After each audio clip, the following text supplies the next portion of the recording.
secrets out. Mark Dolan tonight is your weekend dose of news, debate and entertainment. This sounds like a wild conspiracy theory. Don't miss My Big Opinion. Mark meets and My Take at 10. Democracy is a funny old thing. And we don't do boring, not on my watch. I just won't have it. Let's go and get another glass of that bubbly. You've earned it. That's Mark Dolan tonight, Saturday and Sunday, 9 to 11, only on GB News, the People's Channel, Britain's news channel. I'm Christopher Hope. And I'm Gloria Di Piero, bringing you PMQ's live here on GB News. Whenever Parliament is in session on a Wednesday at midday, we'll bring you live coverage of Prime Minister's questions. We'll be asking our viewers and listeners to submit the questions that they would like to put to the Prime Minister, and we'll put that to our panel of top politicians in our Westminster studio. That's PMQ's live here on GB News, Britain's news channel.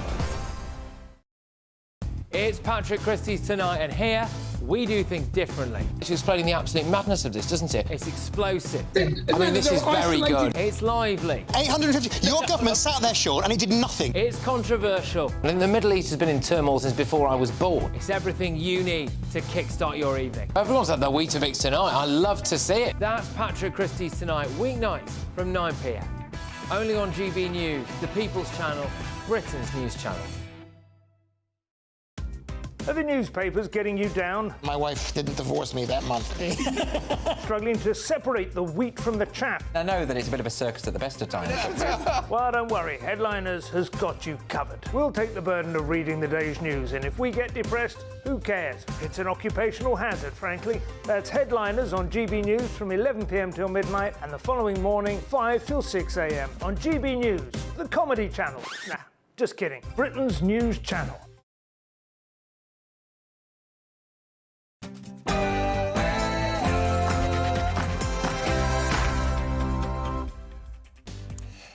A very, very good afternoon to you and a happy Monday. It's 3 p.m. and welcome to the Martin Daubney Show on GB News. We're broadcasting live from the heart of Westminster, all across the UK. On today's show, politicians went back to school today as Parliament returns. And over the summer, Sir Keir Starmer's popularity plummeted amid riots, slashing the winter fuel allowance and allegations of cronyism.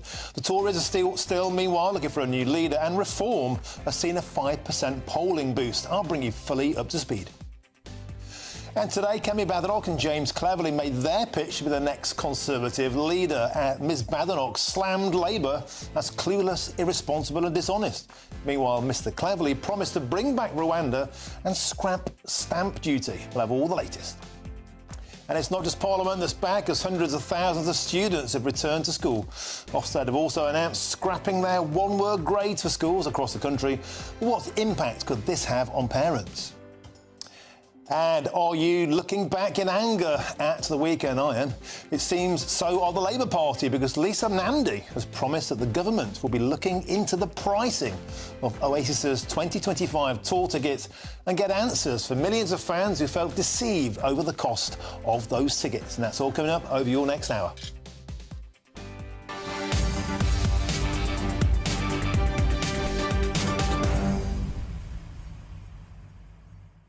Yeah, probably like a lot of you out there, I spent 3 hours on Saturday morning and the rest.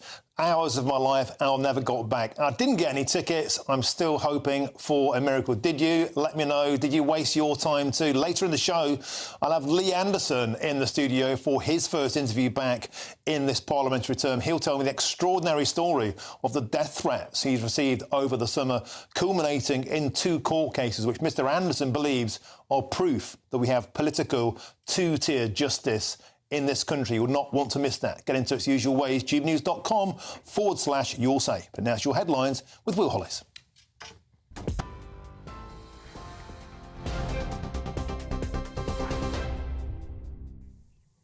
Thank you, Martin. Your top stories this hour. Leadership contender James Cleverly's launched his Tory bid this afternoon, vowing to bring back the Rwanda plan, as he also said Conservative answers are needed to solve the most challenging problems facing our country. Cleverly highlighted the need for us to remake the argument for capitalism, to boost economic growth and give younger people a stake in society. He also said he'd increase defence spending to 3% of GDP, and on illegal migration, Mr. Cleverly says we need to have a deterrent. I will use my contacts and my reputation with Rwanda to resurrect that incredibly important partnership.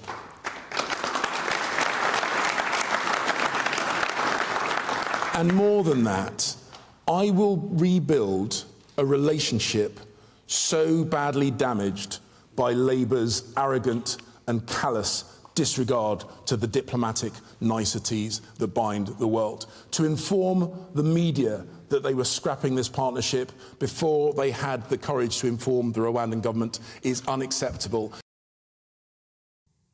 Meanwhile, Kemi Badenoch launched her Tory leadership campaign today, calling for change in the Conservative Party.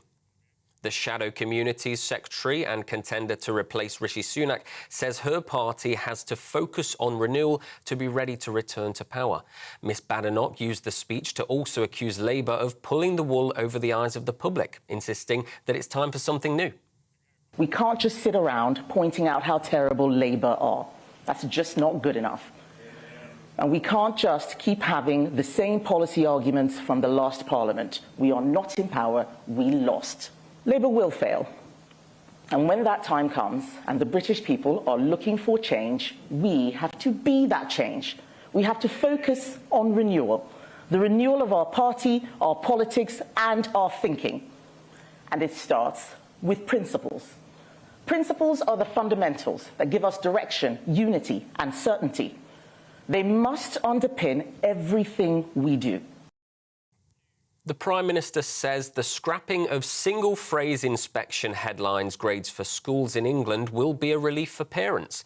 Previously, Ofsted awarded 1 of 4 headline grades to schools it inspects. Outstanding, good, requires improvement and inadequate. The Department for Education says this academic year, parents will see 4 grades across the existing subcategories, those being quality of education, behaviour and attitudes, personal development and leadership and management. Education Secretary Bridget Phillipson has told reporters this morning that the death of head teacher Ruth Perry made the need for Ofsted reform absolutely clear. The Prime Minister says it'll hold schools accountable. I've got a mission for our government, which is to make sure that every single child, whatever their background, wherever they come from, has the best possible education. And this move today is about driving up standards, making sure that we've got a richer picture so parents can see in a more accountable way the real strength of a school and making sure we've got the improvements in to catch schools quickly. So this is all about driving up standards, and I'm really pleased that we're able to do it so quickly. Next, the wife of a Conservative councillor has pleaded guilty to publishing written material to stir up racial hatred. 41-year-old childminder Lucy Connolly called for mass deportations and attacks on hotels housing asylum seekers in a post on X on the day 3 girls were killed in Southport. The post has now been deleted from her X account, and she later apologised for acting on false and malicious information. Lucy is the wife of Conservative councillor Raymond Connolly. An Israeli court has ruled that a general strike that shuts much of the country's economy must end this afternoon. Israel's entire economy is on strike today in a bid to pressure the country's PM Benjamin Netanyahu into accepting a Gaza ceasefire deal after 6 hostages were shot dead in Gaza. IDF soldiers recovered the bodies of the hostages, who Israel says were killed moments before troops reached them. The government has promised to look into dynamic ticket pricing after the cost of tickets for the Oasis reunion tour more than doubled while on sale. Culture Secretary Lisa Nandy described the selling of inflated Oasis tickets as depressing. On Saturday, fans of the world-famous band sat in virtual queues for hours, hoping to get their hands on tickets to one of the shows next year. However, when they finally got through, many were met with the ticket prices far higher than face value. Some expressed their anger on social media as tickets worth £148 were being sold for £355 on Ticketmaster within hours of release. Those are your latest GB News headlines. I'm Will Hollis, and we will see you in 30 minutes. For the very latest GB News direct to your smartphone, sign up to News Alerts by scanning the QR code or go to gbnews.com/alerts.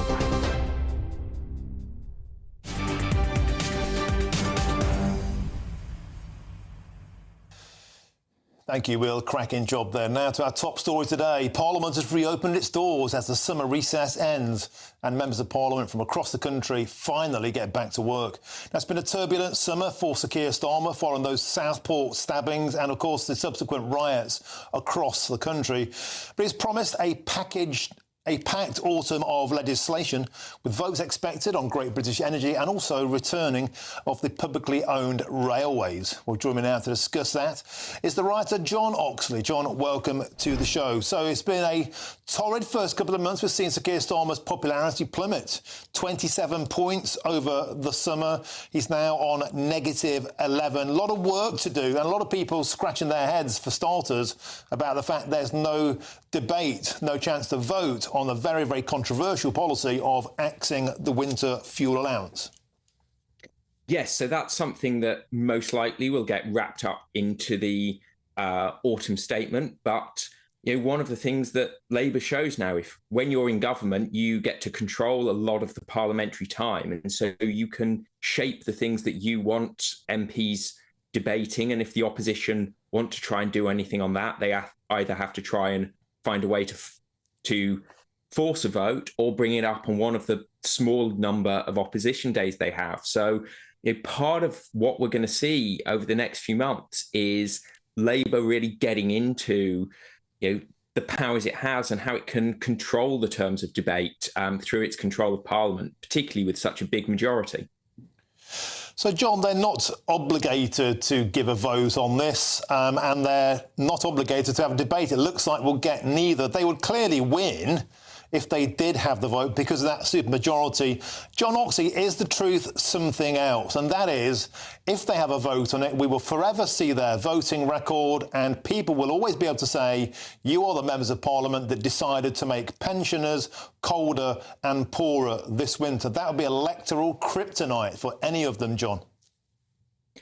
Precisely. I mean, that's the sort of thing that, the opposition can do at the moment. And we saw this a lot during the last Parliament when the Conservatives were in charge, that Labour would try and force things in, they would try and get a vote. So simply for the reason to say, look, you voted against this, even if it was part of a broader package of reforms. So what we might see is, when that comes up in the budget, perhaps the Conservatives will try and get an amendment around that, which will obviously lose. And then they'll have that same weapon of being able to say, look, your MP in your local area voted against the winter fuel allowance. And they will be putting that on their leaflets when they try and win back some of the seats that they lost this time around. And John, there's a poll out this morning, not only Sir Keir Starmer's personal popularity down to a record low of -16 points, but the Labour Party has lost 4 percentile points, now on 30%. The Conservatives, even leaderless, seemingly rudderless, they've gained 2 points. But there's been a big gain for the Reform Party. They've put on 4%, now on 19%. Is this just early term blues, or do you think actually there could be a more significant problem in terms of the public relations for the Labour Party? I think at the moment you see a lot of noise after elections. Things bounce around quite a lot in terms of the polling. But what we've seen already is Labour have been getting the bad news out early. They've made a lot of unpopular decisions early on. Keir Starmer sort of coming out and saying it's going to get worse before it gets better. So we can probably expect them to take a hit. The big question for Labour is really, in 2 or 3 years' time, are the public going to be looking at those things and saying, yes, those sacrifices were worth it. Yes, things are getting better. Or is it going to be a case that this unpopular run continues and, the good news never comes around the corner? Because if that happens, then you could see Labour's big lead from the election fall apart very quickly, in the same way that you saw it happen over 5 years with the Conservative Party. And John, an astonishing story is just broken. Jeremy Corbyn has formed an independent alliance. This is now 5 pro-Gaza MPs he's formed an alliance with. Presumably that's another headache that the Labour Party will have in store, the potential to hemorrhage votes or even lose seats in a future election to a more pro-Palestine voter base. Now, Jeremy Corbyn coming back, the former Prime Minister that never was, coming back to potentially haunt the current Prime Minister. Yes, and it was a big worry, and it was the surprising defeat and the surprising story from the election in July in these seats that are very focused around issues around Gaza, but are also quite similar. They're sort of very urban, very poor seats where there are a lot of other issues going on. And there's a real potential for this to become a bit of a bigger movement of urban ethnic minority seats and those voters being pulled away from the Labour Party by something a bit more left-wing, a bit more sort of fighty, a bit more pro-Gaza and a bit more critical of Israel, and has the momentum to really threaten Labour in the sort of areas that they took for granted. And if you look, there was the 5 seats that were lost to this group, but also there's probably another 4 or 5 seats at the same time where pro-Gaza independent left-wing candidates did quite well and potentially could be building up for a more of a threat next time around. Exactly right. And those seats, Dewsbury and Batley, Birmingham, Bury Parr, Leicester South and Blackburn, of course, they have in common a very high percentage of the Muslim vote. And could that be a fracture line moving forward, something that many predicted before the election? John Oxley, fascinating stuff. Thank you for joining us at the top of the show this Monday. Thank you very much. Now, moving on, the Tory leadership race is heating up, with Kemi Badenoch officially launching her bid to become the leader of the Conservative Party. And the Shadow Community Secretary said her party must return to a foundation of economic renewal. And she also looked back at her time in government with disappointment, saying that the Conservatives lean too far to the left in many of their policies.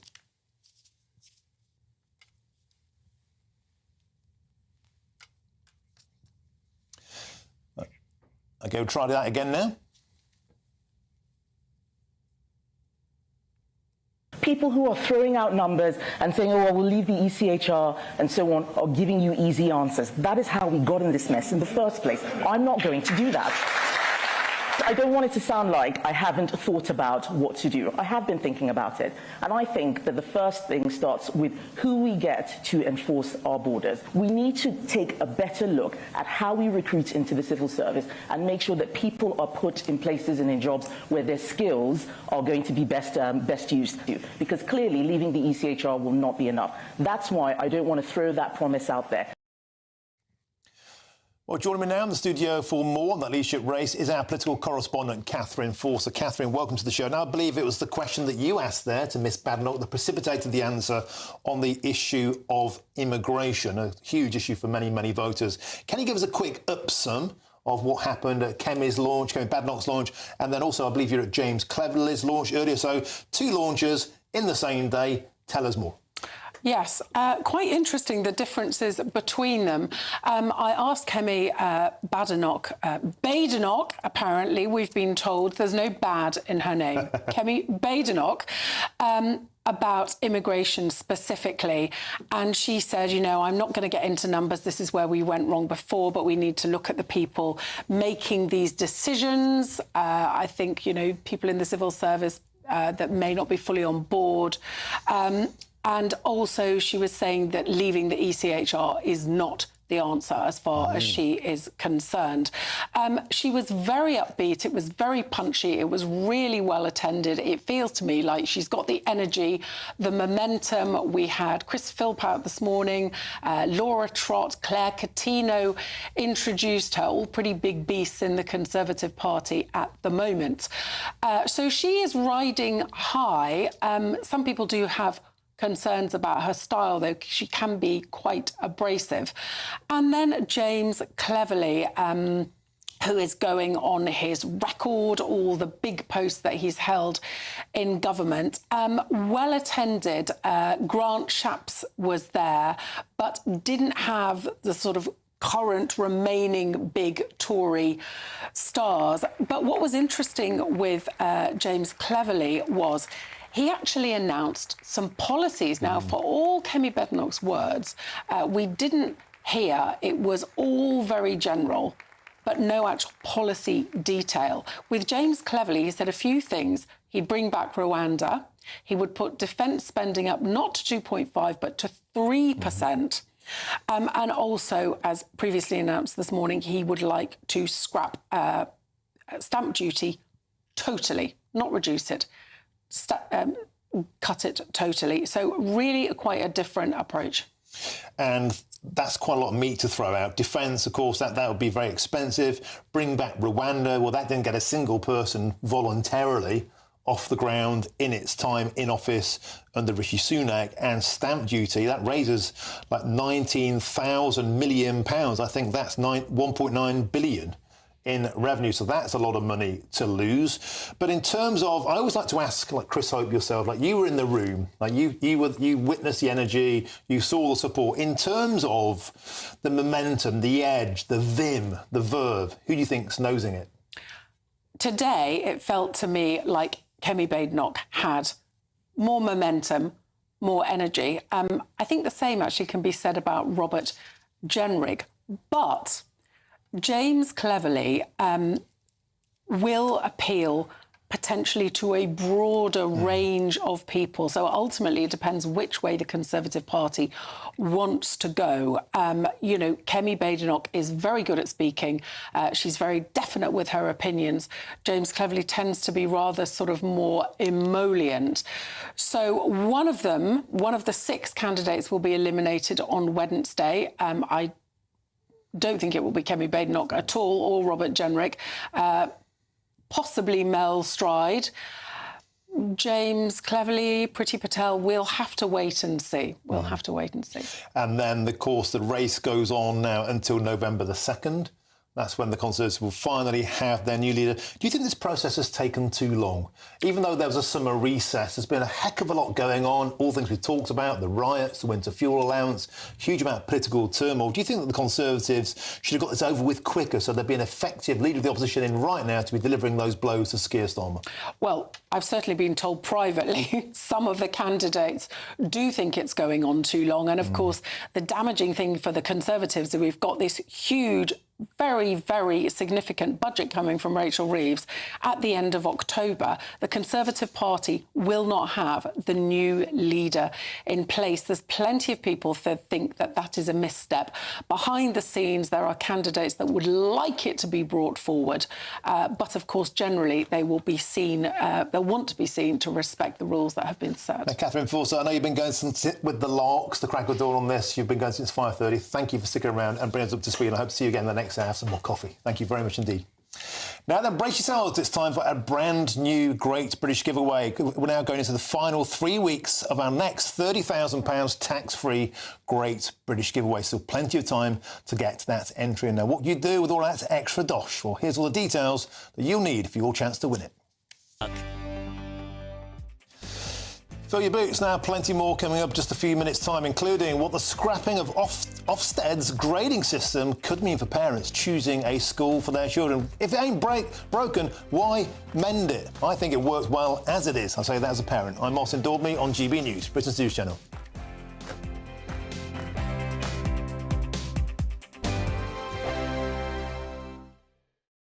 Join me, Neil Oliver, every Sunday night at 6 p.m. on GB News. And if an hour is not nearly enough for you, go to gbnews.com for special extended episodes online every Friday at 9 p.m, where we can truly get into the nitty-gritty of what's going on. GB News, Britain's news channel.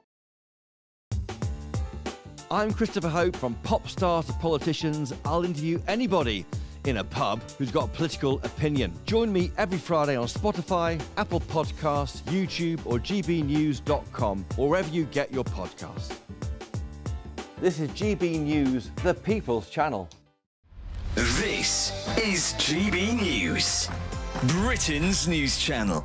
This is a big old headache because we talk a lot about GP appointments, don't we? But certainly almost everyone I know struggles to see a dentist when they need one. Yes. You know the best time to go to a dentist? When? 2:30. 2:30. That's actually quite good. It's better than my gags. The guy that went into Goa, to India, to get his dental treatment, is that what you're talking about? Well, yeah, so tell us about that. I mean, this is how desperate people are to get treatment now. So what's the story? OK, the story is a guy couldn't get an appointment at the NHS, so he went all the way to Goa in India to get his dental appointment. Now, I think he probably just wanted to go on holiday, and he thought, I know, why don't I go on holiday to Goa and then get my teeth done? Look, people are travelling in their droves. There's whole aeroplanes full of people with medical tourists. Like in Turkey, you get a whole aeroplane with people with hair implants and things like that. Well, yeah. I was going to go to turkey teeth, isn't it? Turkey teeth. Turkey teeth. Well, now we've got that's when they strip the tooth down and you have these little pegs. Yes, they strip them down. But in many cases, they strip them down far too low, so the nerve is exposed and it gets infected, and it's exposed to the elements. So you get infection in the tooth, and then you have to essentially take them all off. But by then, the infection spreads so far.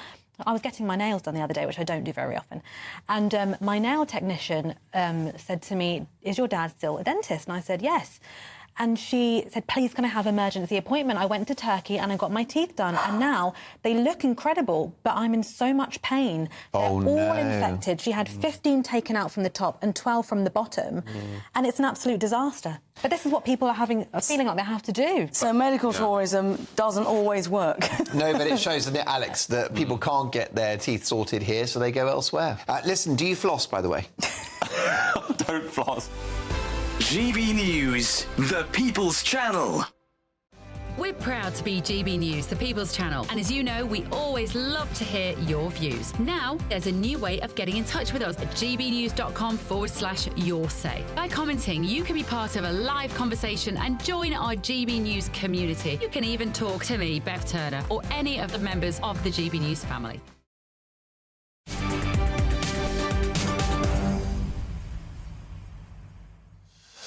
Welcome back. It's 3:25 on this Monday afternoon. I'm Martin Daubney on GB News. Now, single word Ofsted inspection grades for English schools are being scrapped as part of huge plans to reform our education system. Now, this follows the suicide of the head teacher, Ruth Perry, last year, which was linked with the impact of the review system and how it affected the lives of both teachers and students. Well, let's speak now to the Executive Head at the St Thomas of the Apostle School, Serge Sapphire. Serge, welcome to the show. Always a pleasure to have your company. Serge, I'm a parent. I chose my kid's school on the basis of a one-word recommendation. It works for me. If it ain't broke, why mend it? Well, I'm not sure it isn't broken. However, I think what your point is well made in terms of let's understand what Ofsted's about. And it's to inform parents of the standard of the school they're likely to send their kids to. For me, I think the review is welcome. I think it has lost its way somewhat in terms of not focusing properly on what's the most important thing for the parents. I mean, you can speak for yourself, I know, but most of the parents I speak to is they want to look at educational outcomes, which of course are linked to how happy the children are, how well they behave, and of course, how well they're taught. I think it became too complicated. But the fact that we've now got an Ofsted inspector who's actually done the job fills me with hope. It's interesting because when you say parents like it, Amanda Spielman, who's a former Ofsted chief inspector for 6 years, she said that parents like the simplicity and the clarity of the old system, outstanding, good, requiring improvement or inadequate. You know, there's nothing wrong with that. It worked. Well, it didn't work. It didn't work because, you've got teachers, a head teacher committing suicide and everyone reporting that, it's not clear as to what we're being graded on. I think every good school and every good head teacher will welcome accountability, and we must never lose sight of that. After all, that's what examinations are all about. So we must be put under the ring as well as everybody else. But clarity is key, and writing down exactly what's most important in the school, and I refer back to outcomes. Okay, that's got to be the number one. And I think the media could help with explaining outcomes like progress aid, like what the children actually achieve every year as a reflection of how good a school is, because it's all linked with all the other things. I think the health and safety factor in Ofsted, if it were up to me, I would actually remove that from Ofsted and make sure that every school is actually inspected every 2 years. Don't wait for a 10-year round. If it's so important that you can fail your Ofsted on it, then surely it's important enough to be graded more often. But having said that, as I said, I'm glad that we've now got an ex-head teacher in charge, and hopefully we'll get clarity, which parents need. We'll get priority where it belongs, i.e., I've said it 3 or 4 times, but outcomes, what children come out of school with, is the most important thing to those kids, and especially the parents. We've just been through the GCSE and the A-level results. If, like me, you've seen that morning for 40-odd years and know how much the parents get upset, how much the children means to the children and their futures, we must prioritise what do our children leave with from our schools and go from there.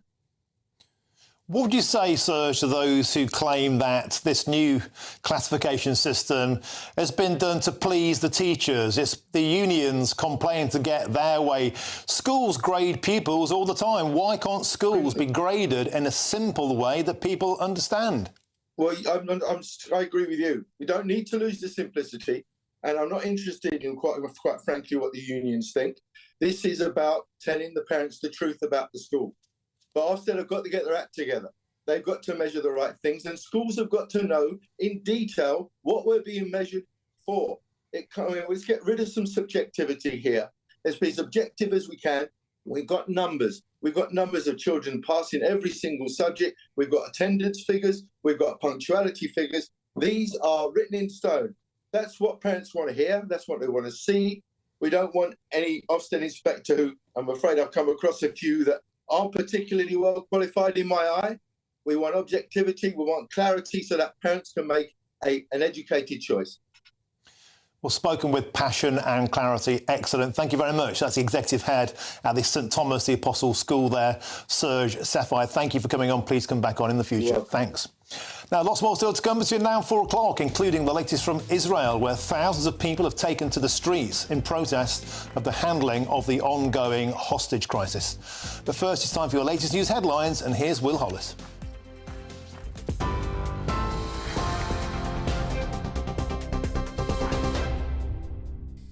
Hello, your top stories at 3:30 this afternoon.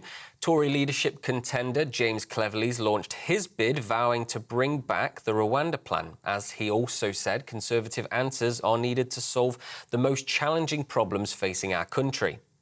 Cleverly highlighted the need for the UK to remake the argument for capitalism, to boost economic growth and give younger people a stake in society. He also said he'd increase defence spending to 3% of GDP. And on illegal migration, Mr Cleverly says we need to have a deterrent. Meanwhile, Kemi Badenoch's launched her Tory leadership campaign today, calling for change in the Conservative Party. The Shadow Communities Secretary and contender to replace Rishi Sunak says her party has to focus on renewal to be ready to a return to power. Miss Badenoch used the speech to also accuse Labour of pulling the wool over the eyes of the public, insisting that it's time for something new. The Prime Minister said the scrapping of single-phrase inspection headline grades for schools in England will be a relief for parents. Previously, Ofsted awarded 1 of 4 headline grades to schools it inspects. Outstanding, good, requires improvement and inadequate. The Department for Education says for inspections this academic year, parents will see 4 grades across the existing subcategories. Those are quality of education, behaviour and attitudes, personal development and leadership and management. The Prime Minister says it'll hold schools accountable.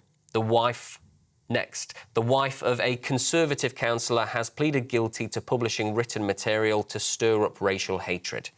The 41-year-old child miner, Lucy Connolly, called for mass deportations and attacks on hotels housing asylum seekers in a post on X on the day 3 girls were killed in Southport. The post has now been deleted from her X account, and she later apologised for acting on false and malicious information. Lucy is the wife of Conservative councillor Raymond Connolly. And those are your latest GB News headlines. For more, we'll be back at 4 o'clock. For the very latest GB News direct to your smartphone, sign up to News Alerts by scanning the QR code or go to gbnews.com/alerts.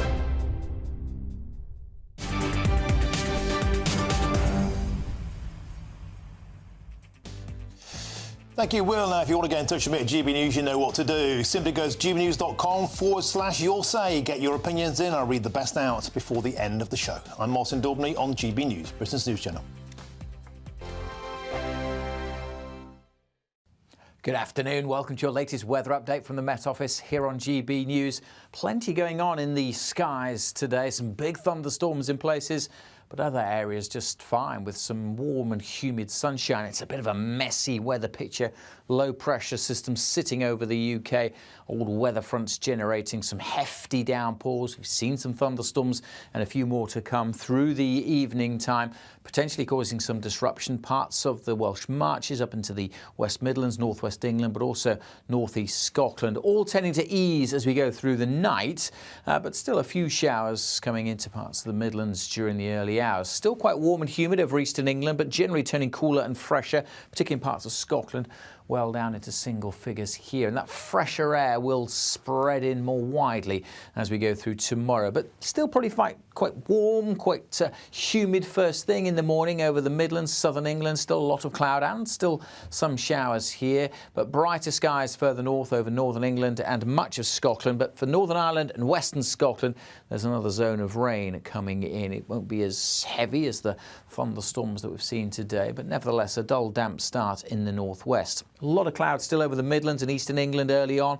Still a few showers here. Still got the humid air in place for tomorrow. Potential for one or two heavy ones, particularly across the far southeast, Kent into parts of Norfolk and Suffolk during the early afternoon.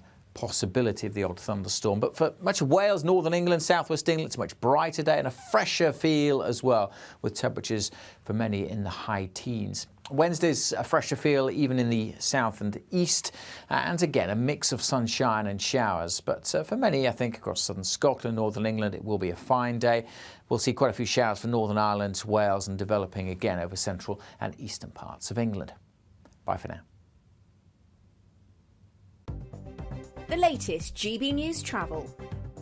Good afternoon, I'm John Vincent. Queues on the M8 westbound in Glasgow. It's partially blocked for an accident at junction 2 Bayliston. Also on the M8 westbound, we're seeing slow traffic just after junction 15 for Townhead. We got some stop-start traffic on the M6 northbound in Cheshire. It's all due to a lane closure for a vehicle having a tyre change between junction 18 Middlewich and 19 for Knutsford. We got the usual slow traffic in the West Midlands for the M5 northbound to join the M6 at junction 8. Long delays on the M6 in Warwickshire in both directions. Is due to an accident at junction 4A, the M42 interchange. There's long delays on the M5 southbound at the Avonmouth Bridge due to an earlier accident. It's also very slow if you're heading southbound on the M49, heading away from the M4 Prince of Wales Bridge down towards the M5. And that's the latest.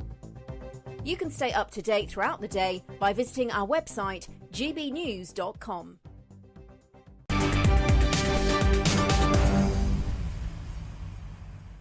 Welcome back. Your time is 3:37. I'm Martin Daubney on GB News. Now, pressure on Israel's Prime Minister Benjamin Netanyahu is continuing to build as tens of thousands of people protested at the government's handling of the ongoing hostage crisis. Hamas executed 6 people who were kidnapped on October the 7th, with Israel's main labour union calling for a strike in response to the government's failure to save them. And US President Joe Biden has said Netanyahu is not doing enough to secure an agreement. Could this finally be the turning point in the conflict? Well, let's ask that question now directly to somebody who will know the answer, and that's the Israel correspondent for The Telegraph, Jotam Confino. Jotam, it's always a pleasure to have you on the show. A hugely significant protest going on here. Of course, it was Hamas that executed the 6 hostages. So why, can I ask you the question, is the frustration being taken out on Netanyahu's regime? It's a good question, and it's a little bit complicated, but I'll try to break it down for you. So the demonstrators are holding Netanyahu directly responsible for the failure to bring back these hostages because Netanyahu is insisting on keeping control of a vital buffer zone separating Egypt from Gaza. And Hamas has said that Israel has to withdraw from all of Gaza in order for them to reach a ceasefire. So this is the main sticking point, and this is what's holding up the ceasefire. In other words, it might be Hamas that pulls the trigger, but Netanyahu is the one that prevents the ceasefire from happening. That's according to the people who go on the streets, and that's also according to the workers' union that called a general strike today that lasted from 6 in the morning until 2:30 this afternoon, when a labor court ordered the strike to stop because it was illegal. And Yotam, that brings me on to the next question then. Could this grotesque moment be something of a wake-up call? Will we think there be some development now? As painful as it is for either side to make concessions, are we at the point where we should be moving towards some form of discussion about that ceasefire? So we know that the United States, for example, are putting heavy pressure on Israel because it has more leverage with Israel, and Qatar and Egypt are supposedly putting pressure on Hamas. But if we just take the Israeli side for a moment, I just got a leak from a cabinet meeting where Mr. Netanyahu was meeting with his ministers, and he told them, again, he's not ready to leave control of this corridor in the hands of Hamas because it's the oxygen for Hamas to get, first of all, weapons smuggled from Egypt into Gaza, but also because he believes that if Israel withdraws from this corridor, it will never be able to take control of it again. So it doesn't look like Netanyahu is at all compromised on this issue, and it also doesn't look like Hamas is ready to. And we must remember, of course, that the events of October the 7th precipitated everything that's gone on ever since then. It's been an utterly tragic confrontation, but Israel has maintained its right all along. They said from the beginning they wanted to eviscerate Hamas, to completely remove it. And Yotam Confino, the people who will be happiest about a ceasefire will be Hamas. It will give them a chance to regroup, a chance to strengthen. With that in mind, as difficult as it is it a reasonable thing to expect to call for the arms to be put down when, after all, this was started by the Hamas terrorist invasion of October the 7th?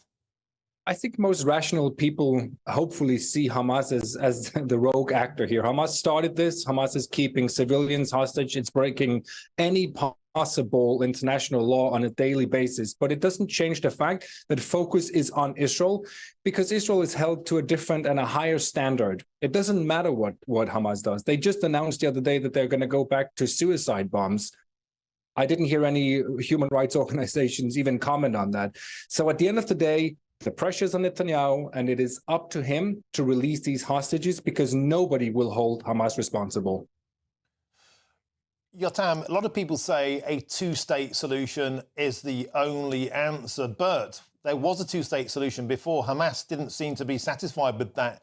In fact, one of their stated aims is to eradicate Israel from the river to the sea. Can a two-state solution ever work? Maybe. I wouldn't say, you never say never, obviously, but I think it's delusional to talk about a two-state solution now. I'm not saying it's a bad idea. That's not the argument. The argument is that you're in a war and you have Hamas, who's more popular than ever, really, and they would win by a landslide if elections were held tomorrow. They have huge support in the West Bank. They are not looking for a two-state solution. And if you ask the Palestinians in general, according to all polls, less and less people want a two-state solution. In fact, they prefer armed resistance. So no, there is no two-state solution on the horizon. And if you ask the Israelis, they're definitely not about to give the Palestinians a state while their hostages are still held in dungeons somewhere in Gaza.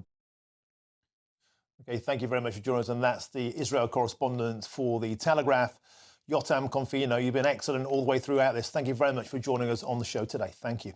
Thank you. Now, up next, did you manage to get Oasis tickets? If so, I'll buy them off you. I didn't. Well, stick around if not, because Labour promised to look into why so many fans felt lied to on release day. Are they looking back in anger? I'm Martin Daubney on GB News, Business News Channel.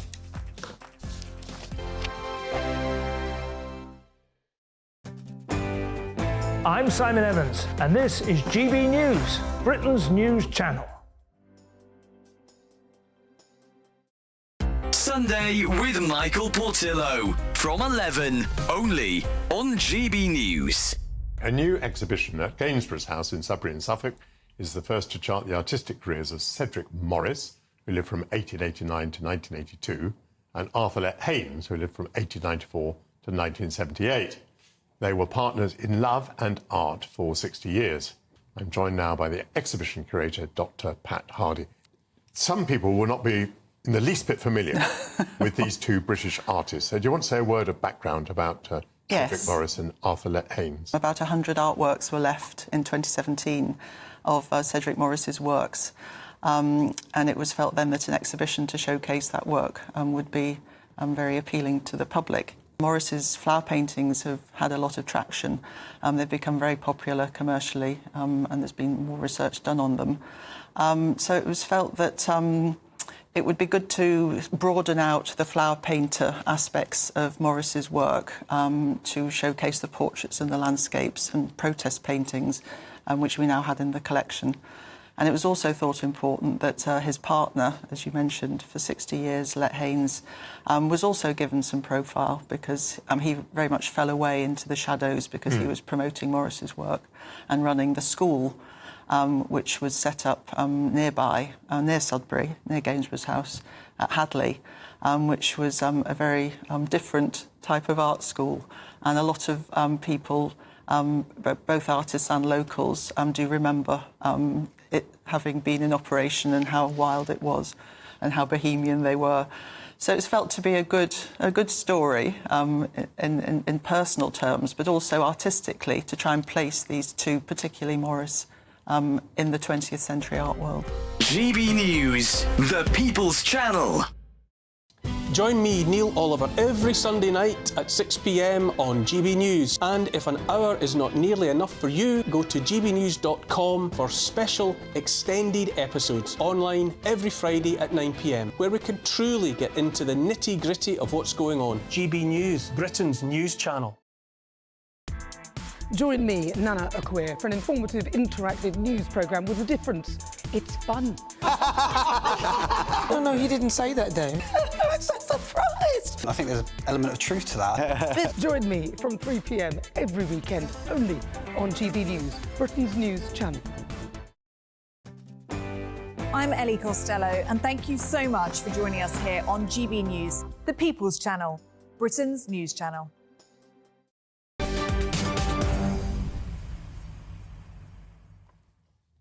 Welcome back. It's 3:46. I'm Martin Daubney on GB News. Now, the Culture Secretary, Lisa Nandy, said that she wants to end rip-off resales after millions of Oasis fans felt let down by the ticket sales for their much-anticipated reunion tour. Now, during the sale, websites selling the tickets failed to keep fans informed of the process, and also some tech difficulties forced thousands to lose out unfairly. Now, I queued for 10 hours. And I didn't even make it into the numbered queue. Now, those who managed to get through were also shocked to see that some prices have more than doubled and tripled even for certain dates due to their demand. That's precisely what you see on your screen there, what I saw all day long. I was queuing to get in the queue and I didn't even make it into the queue. Not that I'm at all bitter. But join me down the line to discuss this ticket chaos is the Senior Fellow at IEA, Dr. Stephen Davis, and the former editor of Kerrang, Jimmy McMahon. Welcome to you, gentlemen. Always a super pleasure to have you on. Jim, let's start with you. Look, a few of us got more than a bit dischuffed, to say the least, when we didn't get tickets, but should the government really be getting involved in things like this? Well, it depends on what you view the role of government to be, right? So normally my politics are that I want my government as far away from anything that they can overreach on. In this instance, I feel like government does have a job to help culture bloom in this country. I think that's historically been something that Britain has. It's been a prime export for us, rock and roll especially. And I do feel like there are some problems with the idea of regulating dynamic pricing, in the sense that You have to start looking at the hotel industry. You have to start looking at Uber. It's not just in music where this exists. But as a fan of Oasis, as a fan of rock and roll, as a fan of, as someone who wants this country to be dynamic in the way that we remember from the 90s, I think something's got to be done. OK, let's put a point now to Dr. Stephen Davis. A lot of people were very frustrated about not getting a ticket. I was one of them. But is the answer for the government to start poking its beak in? Certainly not. The great problem with this kind of thinking is that you get the Sir Humphrey Appleby logic, something must be done, this is something, therefore we should do it. As just been said, you get this dynamic pricing in many, many markets, not in hotel rooms, airline tickets. It's widely used by many different kinds of industries. It's not clear to me why tickets should be treated for exceptionally or in a different way to any other kind of good where you've got a fundamentally fixed supply, which is what the problem is here. That's why you were online for such a long time. Yeah, and James, a lot of people were saying, I mean, I don't know anybody who got tickets on the day. I know plenty of people who got them in the pre-raffle, in the ballot. They were lucky enough to get in that way. I don't know anybody who got tickets on the day, James McMahon. But is it time to go back to the old school days? Get your sleeping bag out and camp out for a few days. At least then you'd actually get a face value ticket. Well, my heart says yes, my spine says no. But I think that, just to respond to the point that was previously made, I think that one of the frisson that has existed in music and in culture and in art throughout the entire time that I've written and talked about music is that where does the line of industry stop and when does the line of culture begin? Like, music isn't like other industries. And I know that sounds incredibly naive and trite to say, but, you know, I think you're the same as me. We'll see things they'll never see. Like, you don't say that about the meat industry, right? It's something else. It's about dreamers. It's about big ideas. And I can see my friend over here on the right wincing slightly, but that's how I see it. And I think that if dynamic pricing had existed in this way when Oasis were young lads and going to see the Stone Roses, there wouldn't be any Oasis, quite simply because kids from Burnage, they couldn't afford to go see a concert if that's the prices we're talking about. You know, the tickets are already expensive enough, and I'm not blaming Oasis for that. There's so many problems in this country or in Europe with Ukraine and Russia. Everything costs more to put on gigs, production costs. Gigs they're not going to be 22 quid for Nebworth like they were 25 years ago.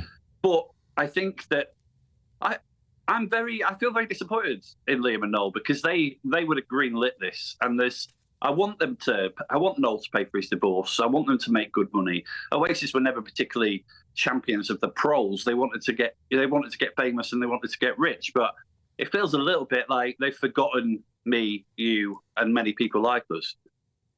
Do you think there's a fair point there, Dr. Stephen Davis? In terms of democratic access, the fact of the matter is this is a seller's market with a global audience, a finite product, and I think they could have sold this entire run of gigs out if they charged £1,000 a ticket. Somebody somewhere would have had that. A lot of kids grew up, made a few quid, and they would pay whatever it cost. Maybe James McMahon has a point, Dr. Stephen Davis. It's time to put some kind of regulation in place to have a free and democratic access to all fans. Well, no, you don't need regulation to do this. It's perfectly, the band, in this case Oasis, is perfectly at liberty if they want to say that they're going to sell all the tickets with a capped price and then not allow anybody in, not allow any resale by saying that you can only get into the concert if you produce ID to confirm you're the original person who bought the ticket. And certain artists do this. It's quite hard to enforce, but you can do that if you want. Now, the problem there is that most people would have your experience. It's still the case that the great majority of people who want to get a ticket can't get one because there simply isn't the number of seats available at the concert venue. But on the other hand, if you do want to make it more accessible perhaps to people with lower income, then yes, you can do that. The market is flexible. It doesn't have to be about profit maximizing, in a pure business sense. If you are an artist and you want to have lower income customers attending your concerts, you can do that. You've just got to accept that the consequence is that most people will, spend hours queuing up and not get it at the end. That's just the price you have to pay if you want to make it accessible to people with lower incomes.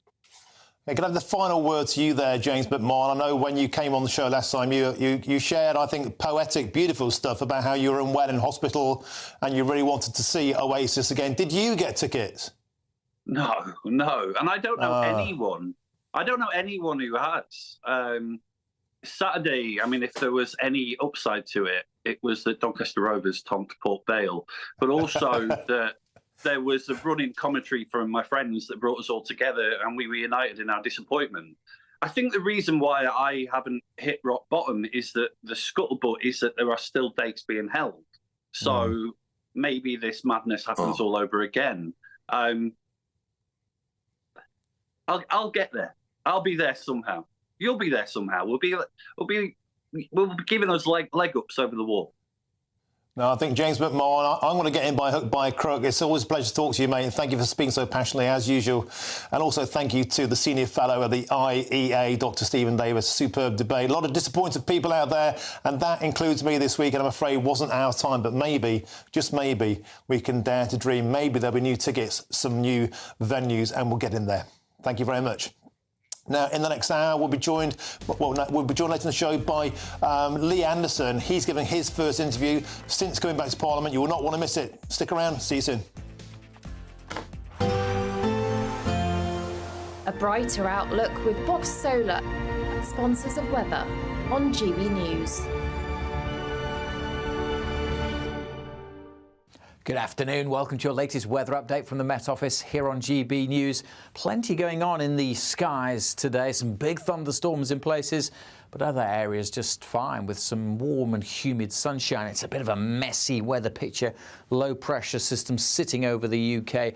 All the weather fronts generating some hefty downpours. We've seen some thunderstorms and a few more to come through the evening time, potentially causing some disruption. Parts of the Welsh Marches up into the West Midlands, northwest England, but also northeast Scotland, all tending to ease as we go through the night, but still a few showers coming into parts of the Midlands during the early hours. Still quite warm and humid over eastern England, but generally turning cooler and fresher, particularly in parts of Scotland, well down into single figures here. And that fresher air will spread in more widely as we go through tomorrow, but still probably quite warm, quite humid first thing in the morning over the Midlands, southern England. Still a lot of cloud and still some showers here, but brighter skies further north over northern England and much of Scotland. But for Northern Ireland and western Scotland, there's another zone of rain coming in. It won't be as heavy as the thunderstorms that we've seen today, but nevertheless a dull, damp start in the northwest. A lot of clouds still over the Midlands and eastern England early on.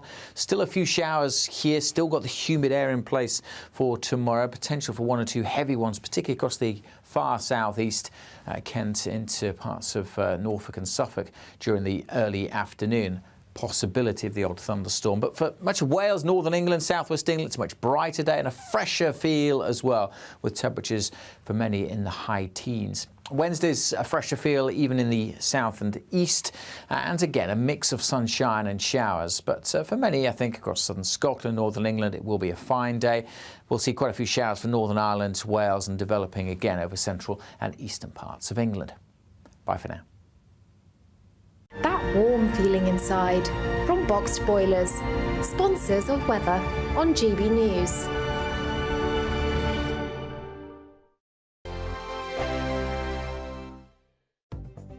The latest GB News travel. Good afternoon, I'm John Vincent. Slow for the M8 westbound in Glasgow just after junction 15 for Townhead. Slow for the M1 southbound in West Yorkshire on the exit slipper at junction 42 Lofthouse. Queues on the M6 southbound in Lancashire. There's a lane closed for an accident between junction 35 Carnforth and 34 for Lancaster. Long delays on the M6 in both directions in Warwickshire due to an accident at junction 4A, the M42 interchange. Queuing traffic still for the M5 Avonmouth Bridge southbound due due to an earlier accident between junction 18 for the M49 and 19 for Portishead. Delays on the M25 clockwise in Berkshire just before junction 15 for the M4. And there's also delays on the M25 anti-clockwise in Kent at the Dartford tunnels. And that's the latest traffic and travel news. You can stay up to date throughout the day by visiting our website, gbnews.com.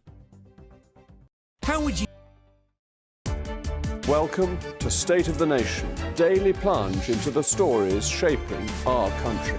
I'm Jacob Rees-Mogg, and Monday to Thursday we bring you the insights, the facts, the truth about how our country is being governed. Because what happens in Downing Street matters down your street. Tune in to State of the Nation every Monday to Thursday, 8 to 9 o'clock. Only on GB News, the People's Channel, Britain's news channel.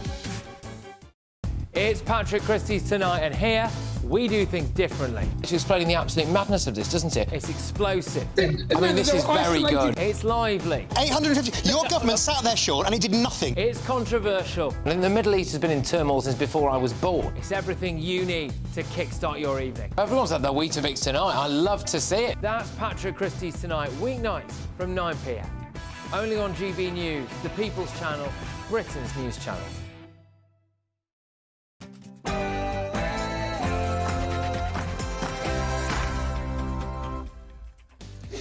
A very, very good afternoon to you. It's 4 p.m. Welcome to the Martin Daubney Show on GB News. We're broadcasting live from the heart of Westminster, all across the UK. On today's show, politicians went back to school today as Parliament returned.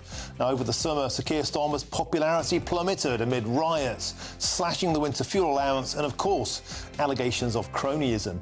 Now, the Tories are still looking for a new leader, meanwhile, and Reform has seen a 5% polling boost. I'll bring you fully up to speed on all the politics. And later in the show, I'll be joined in the studio by the Reform Party's Lee Anderson with his first major interview of this term. He'll share the shocking death threats he's received and how he believes that he has suffered from yet more two-tiered justice. And there was a shock in Germany yesterday after the right-wing AfD party wins a state election, and a huge blow for the German Chancellor Olaf Scholz. Could there be another swing of Europe towards the right, and what impact could that have in Brussels on the European Union? And the Paralympics has been dragged into the trans debate after the first openly trans Paralympian beat out her competitors in the T12 400-metre heat earlier on today. Now, the move has already been called out by several female competitors and equality groups. So what is next for the Games? That's all coming up in your next hour.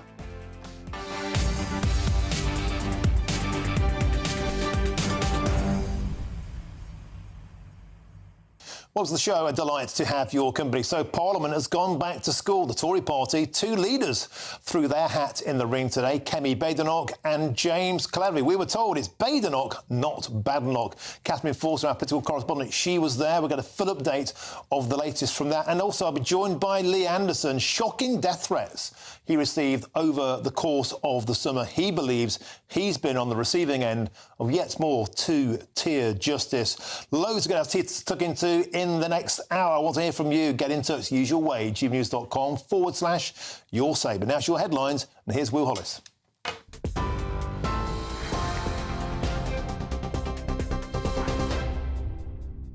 Good afternoon. Your top stories at 4 o'clock. Leadership contender James Cleverly's launched his Tory bid this afternoon, vowing to bring back the Rwanda plan. As he also said, Conservative answers are needed to solve the most challenging problems facing our country. Cleverly highlighted the need for us to remake the argument for capitalism, to boost economic growth and give younger people a better chance in society. He also said he'd increase the defence spending to 3% of GDP. And on illegal migration, Mr Cleverly says Britain needs to have a deterrent. I will use my contacts and my reputation with Rwanda to resurrect that incredibly important partnership.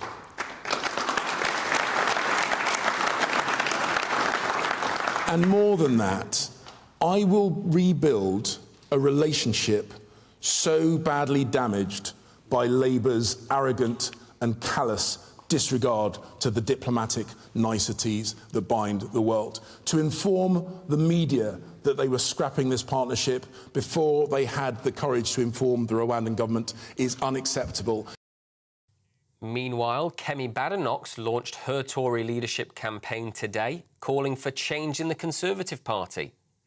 The Shadow Community Secretary and contender to replace Rishi Sunak says her party has to focus on renewal to be ready to return to power. Ms Badenoch used the speech to also accuse Labour of pulling the wool over the eyes of the public, insisting that it's time for something new. Just sit around pointing out how terrible Labour are. That's just not good enough. And we can't just keep having the same policy arguments from the last Parliament. We are not in power, we lost. Labour will fail. And when that time comes and the British people are looking for change, we have to be that change. We have to focus on renewal. The renewal of our party, our politics and our thinking. And it starts with principles. Principles are the fundamentals that give us direction, unity and certainty. They must underpin everything we do. The Prime Minister says the scrapping of single-phrase inspection headline grades for schools in England will be a relief for parents. Previously, Ofsted awarded 1 of 4 headline grades to schools it inspects. Outstanding, good, requires improvement and inadequate. The Department for Education says this academic year, parents will see 4 grades across the existing subcategories, those being quality of education, behaviour and attitudes, personal development and leadership and management. Education Secretary Bridget Phillipson said this morning that the death of head teacher Ruth Perry made the need for Ofsted reform absolutely clear. The Prime Minister says it'll hold schools accountable. I've got a mission for our government, which is to make sure that every single child, whatever their background, wherever they come from, has the best possible education.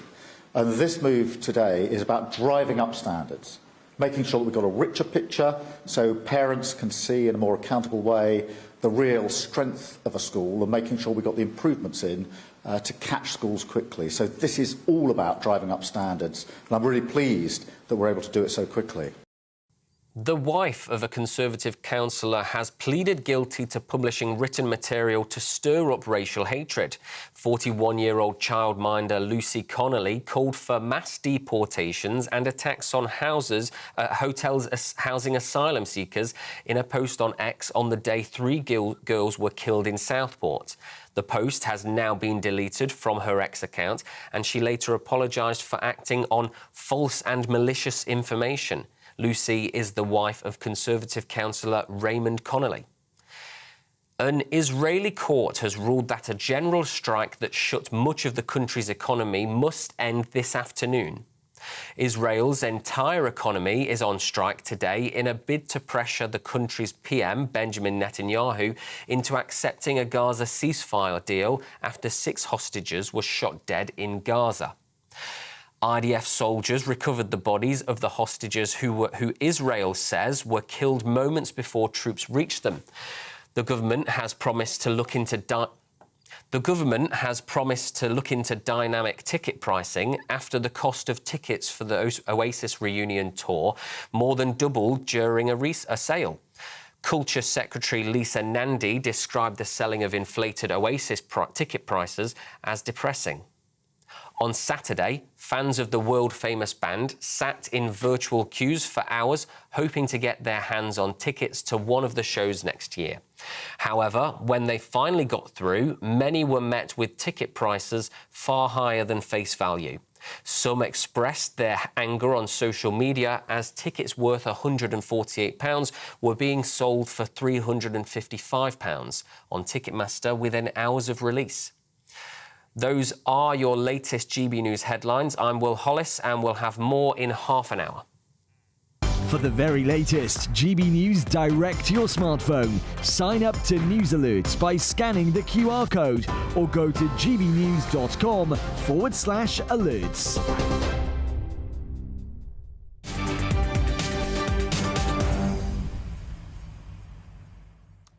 Thank you very much, Will. Now, of course, there's nowhere else to start this hour than in the House of Commons, where moments ago Angela Rayner addressed the controversial clip of her dancing in Ibiza, as you can see on your screens there, giving it large. Now, she was complimented by Conservative MP Graham Stewart. Mr. Speaker, may I congratulate the Secretary of State on her dancing skills, on her current appointment and on her outstanding answer to the earlier question from the Shadow Secretary of State on council tax. But could I pursue that and say specifically, could she give the House the assurance that the single person discount, which is so important to pensioners who are already losing out because of the absence of the winter fuel allowance, that she can guarantee today, put gladness into all their hearts across the country by saying she will not look at removing that single person discount, so important to people, elderly people in particular, who live on small incomes. Seriously. Mr. Speaker, thank you first of all for your comments on my dance moves. That is subjective like beauty, of course.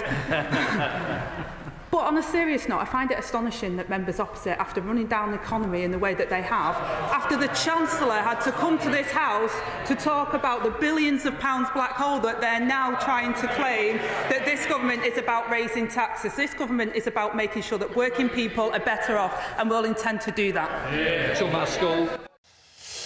Well, the agony and the ecstasy there. Joining us now is the former Conservative MP, Miriam Cates. Miriam, welcome to the show. Always an absolute pleasure. Can we start by addressing this business of Angela Rayner having a bit of a rave in Ibiza? A lot of people on the Conservative side of the Parliament sort of clutching their pearls. Parliamentarians are allowed to take a blooming holiday, aren't they? Absolutely, and the whole point of democracy is that we're represented by people from all walks of life, wherever they want to take their holidays. And I think it is really important that MPs are allowed time off, are allowed holidays, do get a chance to recharge their batteries, and good on her. I mean, I think she's very brave to be filmed doing that, given her position, and I have no criticism of her for that at all. Yeah, I'm very, very grateful there were never any camera phones when I was in my era of clubbing. I'll tell you that much for free, Miriam Cates. And don't forget, Michael Gove was having a little dance. Few of us are trying to forget that, still traumatised by those memories of Michael Gove doing his little jig. But on a serious point, let's get back to the politics now. Parliament has gone back to school today, and the question there, a lot of people are asking the same question about the winter fuel allowance. The axing of that was highly, highly controversial. We won't be seeing a debate, let alone a vote on that. Do you think that's the wrong thing? It's the way that government can proceed. They're not doing anything procedurally incorrect, but obviously it is a huge change to what has been accepted for many years, the winter fuel payment for pensioners, not just those on very low incomes. I do think there are two sides to this story, because I think it is becoming increasingly clear that the UK, along with many Western countries, just cannot afford our current pension payments because we have this ageing population and not enough young people being born and coming into the workplace. So I do think we should be having an honest and sober debate about how we fund pensions and retirement, because frankly the current system is completely unsustainable. However, the fact that it wasn't in the manifesto and yet was announced so quickly, I do think is a problem, because people can honestly say that this is not what they voted for, and they may have voted differently had it been in Labour's manifesto. So I do think that is a problem. But of course all this is leading up to the big event on the 30th of October, which is the budget. It's going to be the first major event of this Parliament, and of course lots of tax rises are being speculated about, are being trailed, and I think that's what a lot of MPs will be focused on over the coming weeks. What is going to be announced? How are they going to respond to it? Because of course the Conservatives can be expected to oppose it, but I wouldn't be surprised if a lot of Labour MPs oppose some of the measures too. And October 30th, of course, that's Halloween Eve. A lot of people expecting middle classers a bit of a horror show, Miriam, a bit of a horror show in terms of things like inheritance tax and things like capital gains tax. Do you think this has the potential to be almost not an austerity budget, so a sort of George Osborne budget, but more of a kind of aspirational hit budget, anti-aspiration budget? Well, certainly, if they do bring in all those measures, it will lead to austerity, whether that's now or in the medium term. Because although I think a lot of people will sympathise with Labour's desire to redistribute, to use a tax system to take money, if you like, off the very wealthiest and redistribute it amongst the poorest, that's always been the left's idea, that's always been the Labour Party's policy. There does come a point when you redistribute so much that there's nothing left to redistribute because people at the top of the tree have have got up and left. They've left the country. They've given up making money because it's just too expensive to do so. And I do think we're in danger of that now because, of course, people look at the very wealthiest people in society, the tech entrepreneurs, people like that, who are earning often, ridiculous salaries. That's true. But it is the case even now that the top 1% of earners pay 30% of the tax that the government takes. That's up from 20% 15 years ago. So it's already the case that those with the broadest shoulders are bearing the biggest burden. And so the question is, how much more can you raise that until the wealthiest people in society decide it's not worth starting a business, it's not worth taking risks, it's not worth investing, it's not worth paying tax in this country, and they get up and leave or they do a different job. And I think we're very close to that point now. And Labour have got to realise that if you want to redistribute, you've got to have people creating wealth in order to redistribute it. And I think they don't understand that at all. It's almost like Miriam Kate. It'd be great if we had an organised and effective opposition, one with a leader in place, but that won't happen until November the 2nd. Brings me on to my next question. Kemi Badenoch and James Cleverly made their pitches today. I have to ask you, now you're on the outside looking in, who's caught your eye? Who would you vote for? Going to be public about who I'm supporting. I do think they're all good candidates with different strengths. I'm sorry, I'm not going to go down that route at the moment. I haven't listened to all of Kemi's speech. There certainly seem to be some excellent parts of it. I really thought what she said about family being the basis of society, not individualism, was very good, and that's very much what we want to hear right now. I think Robert Jenrick's made some very powerful interventions, been very honest about where the party's gone wrong. And although you're right, having no leader does leave the Conservative Party right now in a weaker position. I think taking the time to choose the right leader and to make sure voters, Conservative Party members, know what they're voting for, it is important to do that, to have the length of process so that when we do choose a leader, it is the right one. So although it leaves us weaker in the short term, I do think it's the right thing in the long term, because this is a 5-year parliament and we're going to have to, the Conservative Party is certainly going to have to do everything they can to win back voters over that time. So it's important to choose the right person. OK, Miriam Cates there. As usual, ever the politician, ever the professional, keeping your cards close to your chest. But I'll get the answer out of you one of these days. Miriam, always an absolute pleasure to have you on the show. Thank you very, very much indeed for joining us. Now, joining me more for in the studio now, on that leadership race, is our political correspondent, Catherine Forster. And Catherine, you were at both of those launch events today. We've already spelled out Team Cleverly, Team Badenoch. If you could just explain to us the main policy points, the main points of difference, and because you were in the room, you were seeing the energy, who do you think is edging it? Sure. Well, just to say, following on from Miriam Cates, it's not just former Tory MPs being bashful about who they think should lead the party. Only about half of the 121 Conservatives have actually publicly come out in support of somebody, or rather, at the moment, Kemi Badenoch.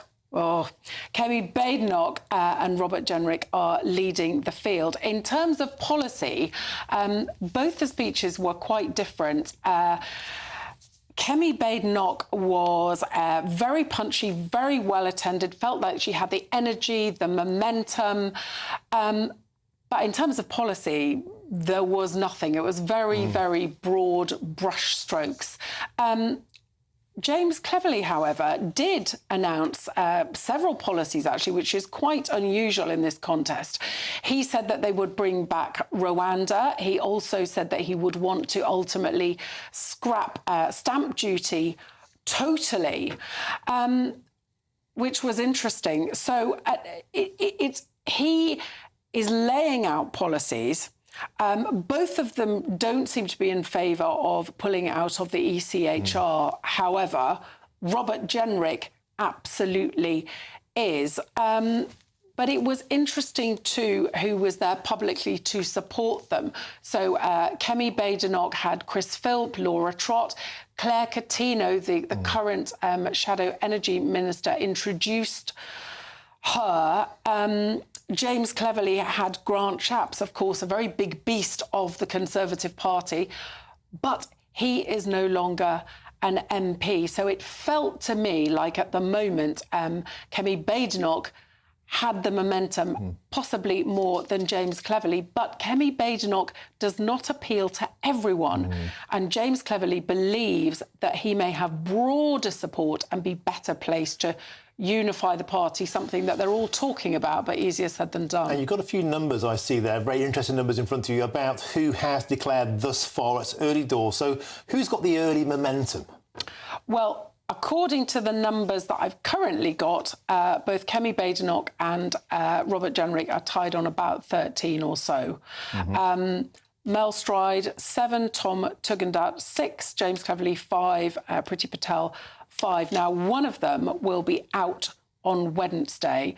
A lot of people feel that it's likely to be Mel Stride, who hasn't even launched his campaign, but his team are still saying they're absolutely in it for the long haul. So it will be very, very interesting to see. But by Thursday, the 6 that we currently have will be down to 5. So if they're early numbers, but nevertheless, if that is a bellwether, the momentum seems to be a two-horse race between Kemi Badenoch and Robert Jenrick. They're both considered from the right wing of the party. Do you think that's what the membership will get? Or will they get maybe a more centrist candidate and a right-winger, thereby maybe ensuring that the big party themselves gets the right choice that they want? Well, I'd be amazed if Robert Jenrick didn't get to the final 2. His team believe that they already will have the numbers to do so now. If Kemi Badenoch got to the membership, it's quite possible that she would win. She's very, very popular with the members. However, plenty of MPs think she's the answer. Plenty of other MPs think that she's a bit too combative and she's not to everyone's taste. So it may be that the MPs do not allow her to get to that stage, in which case you could see somebody like Robert Jenrick up against perhaps James Cleverly or Tom Tugendhat. We shall see. But it does feel more open than many of these contests. But certainly, yes, Kemi Badenoch and Robert Jenrick at the moment seem to be getting the numbers. But it's a long way to go because we've got another, 2 months of this. It's a long time. Catherine Force, I know you've been going for well over 12 hours on this today, so thank you very much for sticking with us and giving it both barrels for us here. Thank you very much. And lots more on that story, of course, at 5 o'clock, and there's plenty of coverage on our website, GBNews.com, and you've helped to make it the fastest-growing national news website in the country, so thank you very much. Well, I've got even more in just a few minutes, including what the scrapping of Ofsted's grading system could mean for parents trying to choose a school for their children. As far as I'm concerned, what they had worked. Why on earth are they tinkering? I'm Martin Daubney on GB News, Britain's news channel.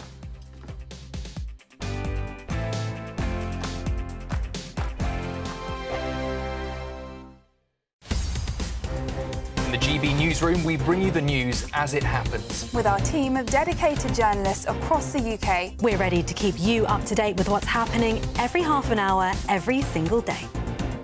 Bulletins here on GB News, the People's Channel, Britain's news channel. This is GB News, Britain's news channel. Ben, do you like baking? Baking? Only flapjack. Why flapjack? It's just a childhood favourite. Otherwise, no, I don't have time to do anything, no. Yeah. No, do you? I love baking. Really? Yeah, I find it really relaxing. You never bring in any treats for me. I know, I was thinking Scones that's going to or come next, cakes? isn't it? Scones. Oh, it's my birthday next week. Is it? Yeah. Oh. You know what to do? I've You're not really here, dug are a you? hole for myself now, haven't I? No, I actually am here next week. OK, well, you know what to do then. OK. I'm delighted to say that we're joined now by JP from Bridget's Bakery. BB is the brand, is the face, is the smile.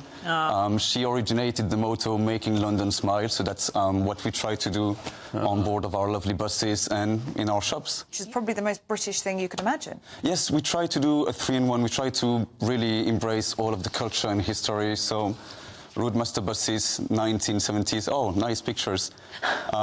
We have the full afternoon tea, 1700. JP, is it scone or scone? And also, where does the word come from? Ben. Is it of French origin? Ben, how very dare you asking me? Are you trying to actually put me under the spotlight? I would say, according to a Belgian person, it's scone. Scone. Exactly. Oh, that's what so I like to do a mix of both. I would say... Sorry, JP. Common as muck. and another key question which many Brits get tangled up in is it the jam first or the cream first? So, I'll tell you a very scientific fact I just made up on my way here this morning. The best way to eat your scone or scone is, first step, you split it in 2 halves. Yeah. On one half, you do the cream and jam.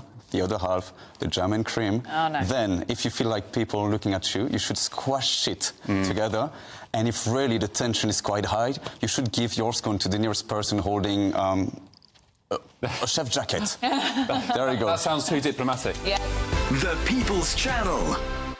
Every Saturday, 10 till 12, we'll bring you all of the news that you need to know. We'll also remind you that there is so much to smile about. It's my favourite time of the week. I get to relax, enjoy some light-hearted stories, and let Ellie teach me about fashion too.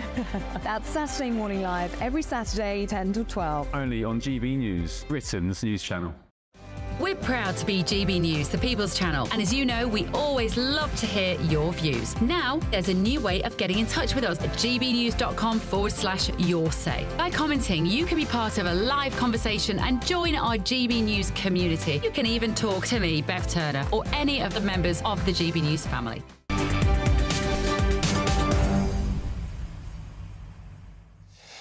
Welcome back. It's 4:23. I'm Martin Daubney on GB News. Now, single word Ofsted inspection grades for English schools are being scrapped as part of huge plans to adjust our education system. And it follows the suicide of head teacher Ruth Perry last year, which was linked to the impact of the review system and how it affected the lives of both teachers and parents. Well, let's bring in now the chair of the Campaign for Real Education, Chris McGovern, for more on this story. Chris, welcome to the show. Got to say, I'm a parent. I've chosen 2 schools for both of my kids on the basis of outstanding, good, requiring improvements or inadequate. It wasn't broken. Why are they trying to fix it?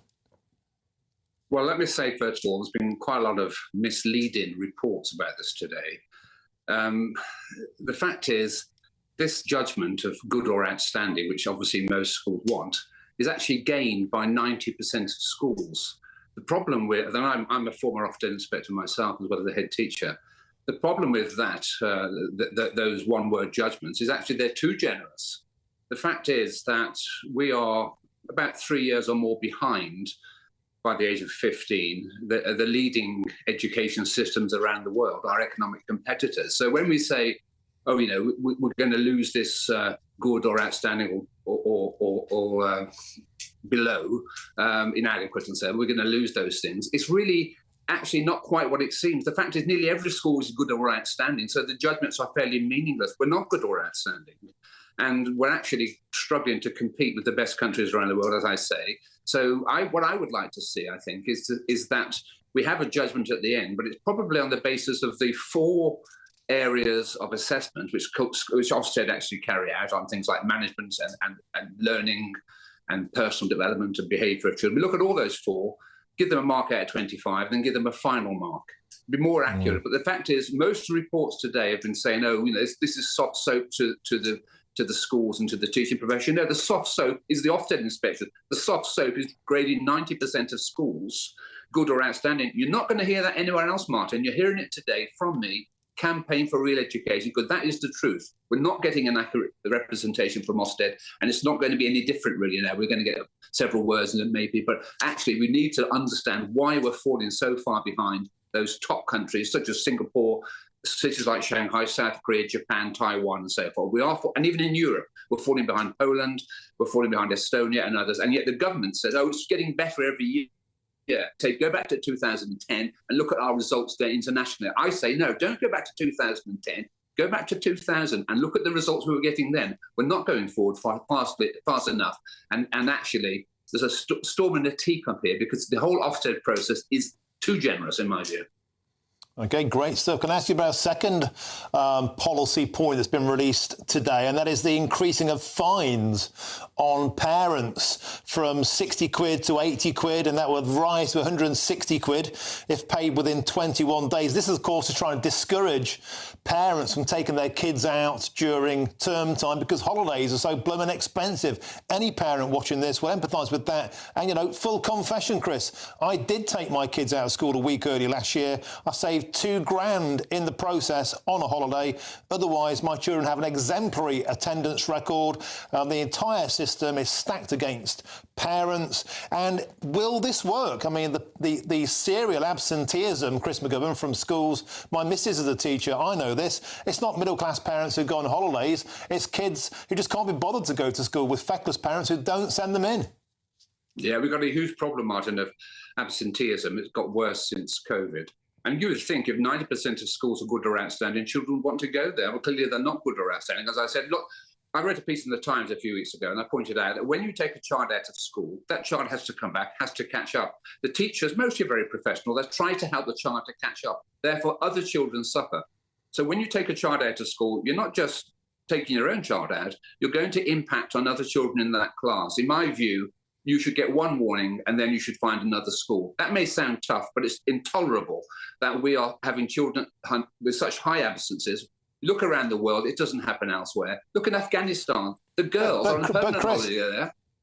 But Chris, the school unions, the teachers, they left our kids at home for months and months and months during lockdown. They didn't care then about the impact on children, about the impact on education. It was a dogmatic approach. We saw the unions were weaponising lockdowns and COVID against children. They didn't give a damn about the kids, in my opinion, then. So was that part of the time, Chris, where that bond of trust was simply lost with schools, and the notion that I'm going to be fined for taking a day off here or there? Well, you took months and months and months off school. Yeah, look, you make a fair point.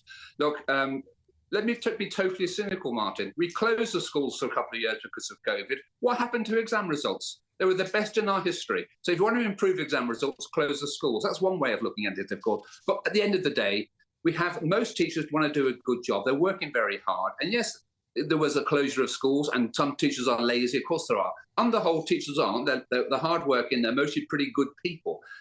Look, it's common sense. If the school's worth going to, you should attend. If it's not worth going to, then of course you don't want to attend. If it's a good school, you need to turn up. And it harms other children. If you take children out, other parents take children out, they've got to come back. It harms other children. So I'm not on your side on that, Martin. But look, I understand. But who suffers most? It's the parents who have no money. They can't go on holiday at any time, not in the summer, not in the winter, not at any time, because they have no money at all. And they suffer most of all because they can't make up for lost learning. So, look, I'm a teacher. I taught for 35 years. I think kids should be in school.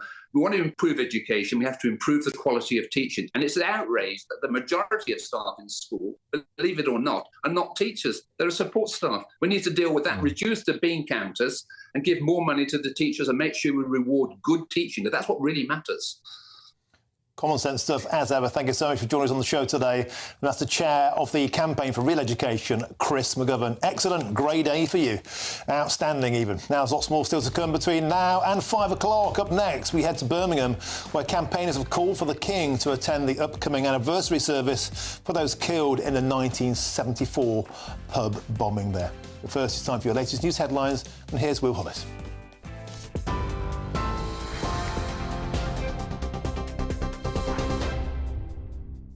First, some breaking news for you this afternoon. A third arrest has been made in connection with the fatal stabbing of a 13-year-old boy in Oldbury last week. The boy, who has not been named, died inside a home on Lovett Avenue last Thursday, sparking a murder investigation. West Midlands Police said 2 teenagers arrested earlier this week are still being questioned, while a man in his 40s is also in custody suspected of assisting an offender. Tory leadership contender James Cleverly's launched his bid to vowing to bring back the Rwanda plan. As he also said, Conservative answers are needed to solve the most challenging problems facing our country. James Cleverly highlighted the need for the UK to remake the arguments for capitalism to boost economic growth and give younger people a stake in society. He also said he'd increase defence spending to 3% of GDP. Meanwhile, Kemi Badenoch's launched her Tory leadership campaign today, calling for change in the Conservative Party. The Shadow Communities Secretary and contender to replace Rishi Sunak says her party has to focus on renewal to be ready to return to power. Miss Badenoch used the speech to also accuse Labour of pulling the wool over the eyes of the public, insisting that it's time for something new. Previously, Ofsted awarded one of 4 headline grades to the schools it inspects, and those are outstanding, good, requires improvement and inadequate. The Department for Education says for inspections this year, for this academic year, parents will see 4 grades across the existing subcategories, those being quality of education, behaviour and attitudes, personal development and leadership and management. Meanwhile, the wife of a Conservative councillor has pleaded guilty to publishing written material to stir up racial hatred. 41-year-old childminder Lucy Connolly has called for mass deportations and attacks on hotels housing asylum seekers in a post on X on the day 3 girls were killed in Southport. The post has now been deleted from her X account, and she later apologised for acting on false and malicious information. Lucy is the wife of Conservative councillor Raymond Connolly. At 4:30, those are your latest GB News headlines, and we'll have more for you at 5 o'clock. For the very latest GB News direct to your smartphone, sign up to News Alerts by scanning the QR code or go to gbnews.com/alerts.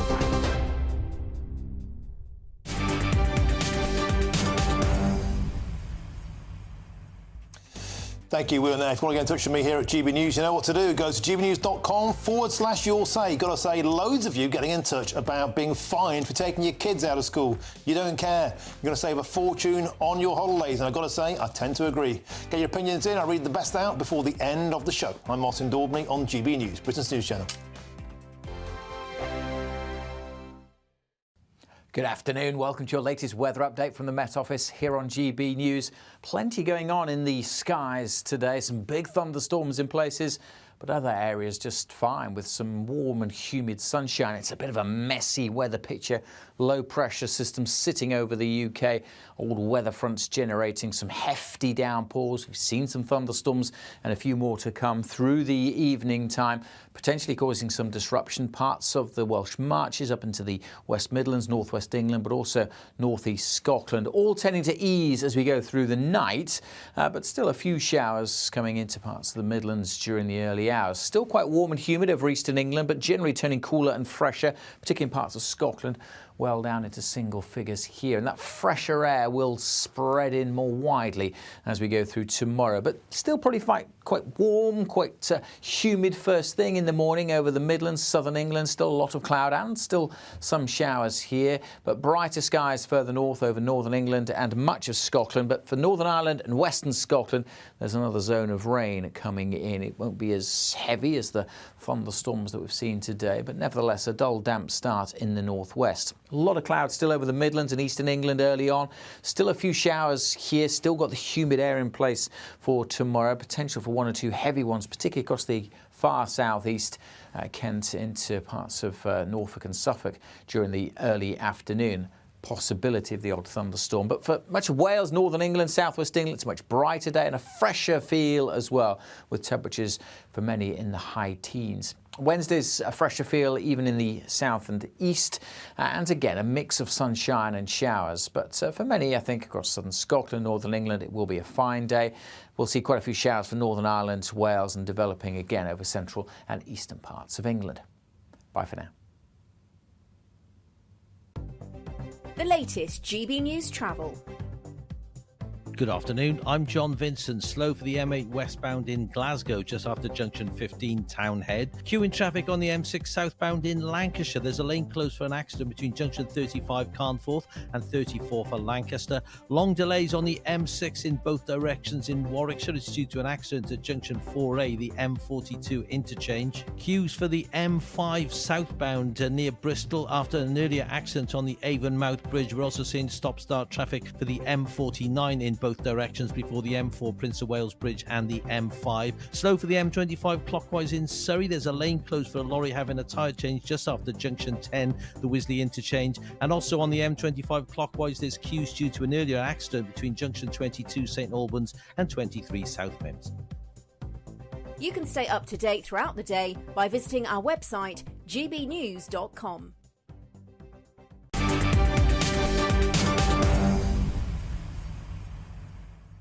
Welcome back. Your time is 4:37. I'm Martin Daubney on GB News. Now, this year marks 50 years since the Birmingham pub bombings, which claimed the lives of 21 people in their local pub. Prime Minister and King Charles have been asked by local campaigners to attend this year's memorial service in November. Now, West Midlands reporter Jack Carson spoke to some of the people leading the tributes ahead of the anniversary about why they feel forgotten. On the 21st of November 1974, twin blasts destroyed the Tavern in the Town and Mulberry Bush pubs in Birmingham. The bombs killed 21 people, injuring more than 200. It remains one of the worst terrorist atrocities in British history. 6 Irishmen who became known as the Birmingham Six were wrongly convicted over the attacks and jailed for life in 1975. They were freed in 1991. Nobody has ever successfully been brought to justice. 50 years on from the attack, campaigner from Justice for the 21, Julie Hambleton, details their plans to remember those lost. We're asking the whole of Birmingham to stop at 3 p.m. on the 21st of November for 1 minute, just 1 minute, to remember the fantastic emergency services, the taxi drivers who helped save many lives that night, the survivors, of which there were over 200, many with life-changing injuries, and of course, our 21 who never came home. Wouldn't it be a thoughtful and decent gesture to see our Prime Minister? Wouldn't it be even a greater gesture for our King Charles to be present? A Labour Party spokesperson confirmed the Prime Minister would not be present at the event due to a diary clash, but it's reported he's asked West Midlands Mayor Richard Parker to attend on his behalf. We have called upon the council leader John Cotton and also the Lord Mayor of Birmingham, who we know is a great supporter of ours, to help to champion the 50th memorial, where we would like them to help to bring to the table Aston Villa Football Club, but also Birmingham City Football Club. And we have the support of their fans already. All we need is their management at the table. We have Birmingham City's management. Where's Aston Villa's? Julie lost her older sister Maxine in the attack, who was just 18 years old at the time. Continuously calling for a public inquiry to get justice for those killed, the bombing has had a profound effect on her. Every day I wake up and I think about Maxine. Every day I think about all the 21. It's a trauma that never goes away.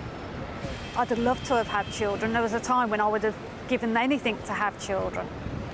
But I chose not to have children because the thought of losing a child was too much to bear. Every memorial is difficult because you're taken back there, but that should not mean that they should be forgotten. They should never be forgotten. Whilst the fight for justice goes on, campaigners hope this city can come together in November and fall silent to remember the 21. Jack Carson, GB News, Birmingham. An excellent and moving package there from Jack Carson on Justice for the 21. Great stuff. Now moving on, German right-wing party, the AfD, has won its first state election in what has been a disaster for Chancellor Olaf Scholz and his coalition. Now the AfD ran on an anti-immigration stance and also supported ending German support for Ukraine, which remains a contentious issue for millions of Eastern Germans. Let's speak now to the former UK editor of Die Zeit magazine, Jürgen Kronig. Jürgen, welcome to the show. Pleasure to have you. Yes, so a lot of people are calling this a seismic result, one that sent shockwaves through Germany and the rest of the continent. Spell out for us why it is so significant. Indeed, it is. If you imagine the three ruling parties in Berlin, in the national government, Social Democrats, Greens, and Liberals, were reduced to tiny percentages. Of course, in state elections, Thuringia and Saxonia, but nevertheless, it's such a shock that you can already write the coalition government under Chancellor Olaf Scholz off. They will disappear into the abyss of history. and it is clear that they will lose. But the shock is indeed that the populist parties, and it's not only right-wing, there's a left-wing populist party, the Sarah Wagenknecht, BSW, you see it in shorthand. One, again, was two, and both parties are in some ways expressing similar emotions and feelings and rejections of the established policy, especially, and let me say this, the last thing, it is basically the long-term bill has been presented for failures in politics, which started with Angela Merkel's government allowing millions of people entering Europe. And this is now so clear that because this government is at the moment already sending illegal immigrants back to Afghanistan, to Syria. Unthinkable even 4 weeks ago. No, they should have done something similar already much earlier. And Jürgen, when you look at the numbers, Germany has been the most impacted of any European member states by illegal immigration, 2.15 million in the 9 years from 2012. That's an extraordinary social change, an extraordinary burden upon the system, upon the taxpayer. And of course, we've seen over in the UK here horrible headlines about Islamist knife attacks going on. Are those, you believe, the two drivers of parties like the AfD getting an upturn in their turnouts and winning this state? Do you think that's what's driving it? Absolutely clear, and especially interesting that young voters don't have this inhibition to vote for a party which is called right-wing extremists. They don't see the AfD as right-wing extremists. They see it as a protest party, and they feel that they are demanding something which other parties and governments should have done a long time ago. And this is really the remarkable thing about this election. It is really a signal that the populist parties, to call them instead of right-wing extremists, populist parties are now dominating the agenda because they are fulfilling what voters expect from them. Stop illegal immigration and send terrorists or criminals or back to the country where they came from. OK, Jürgen Gronig, a lot of people are saying, of course, this is has echoes of the 1930s. But then, as you say here, you know, if the electorate had been listened to earlier, perhaps this wouldn't have happened. We have to leave it there. We've simply run out of time. Jürgen Gronig, thank you very much for joining us on the show. Pleasure. OK. Now, up next, the first openly trans athlete has made history at the Paralympics. But how controversial is the athlete's inclusion? I'm Martin Daubney on GB News, Britain's News Channel.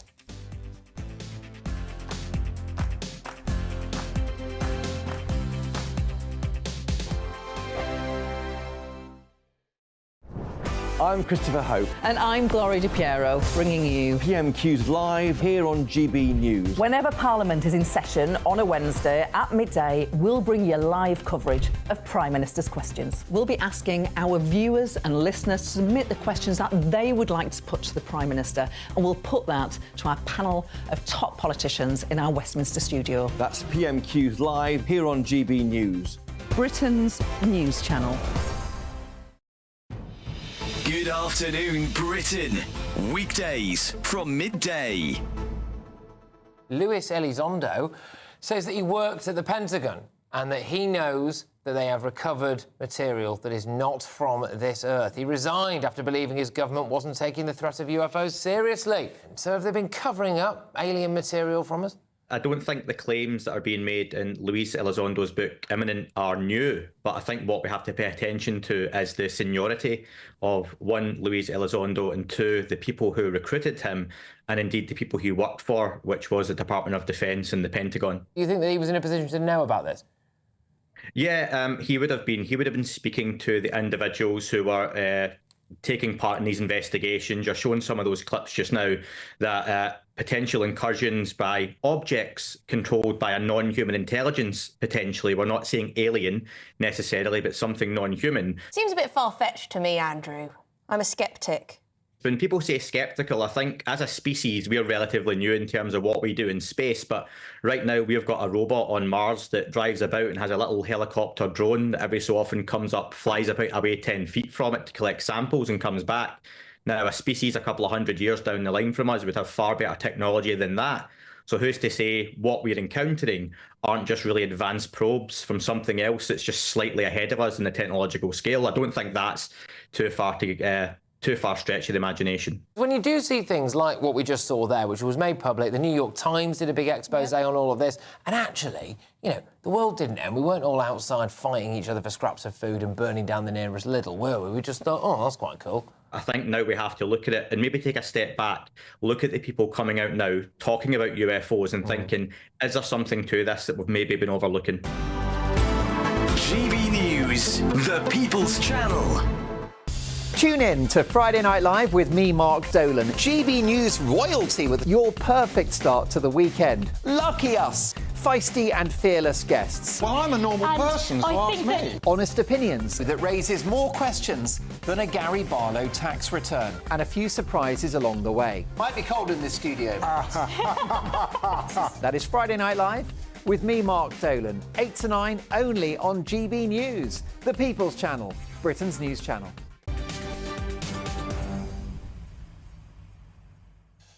Welcome back. It's 4:49. I'm Martin Daubney on GB News. Valentina Petrillo has become the first openly trans athlete to compete at the Paralympics, and they have qualified for the semi-finals of the T12 400 metres.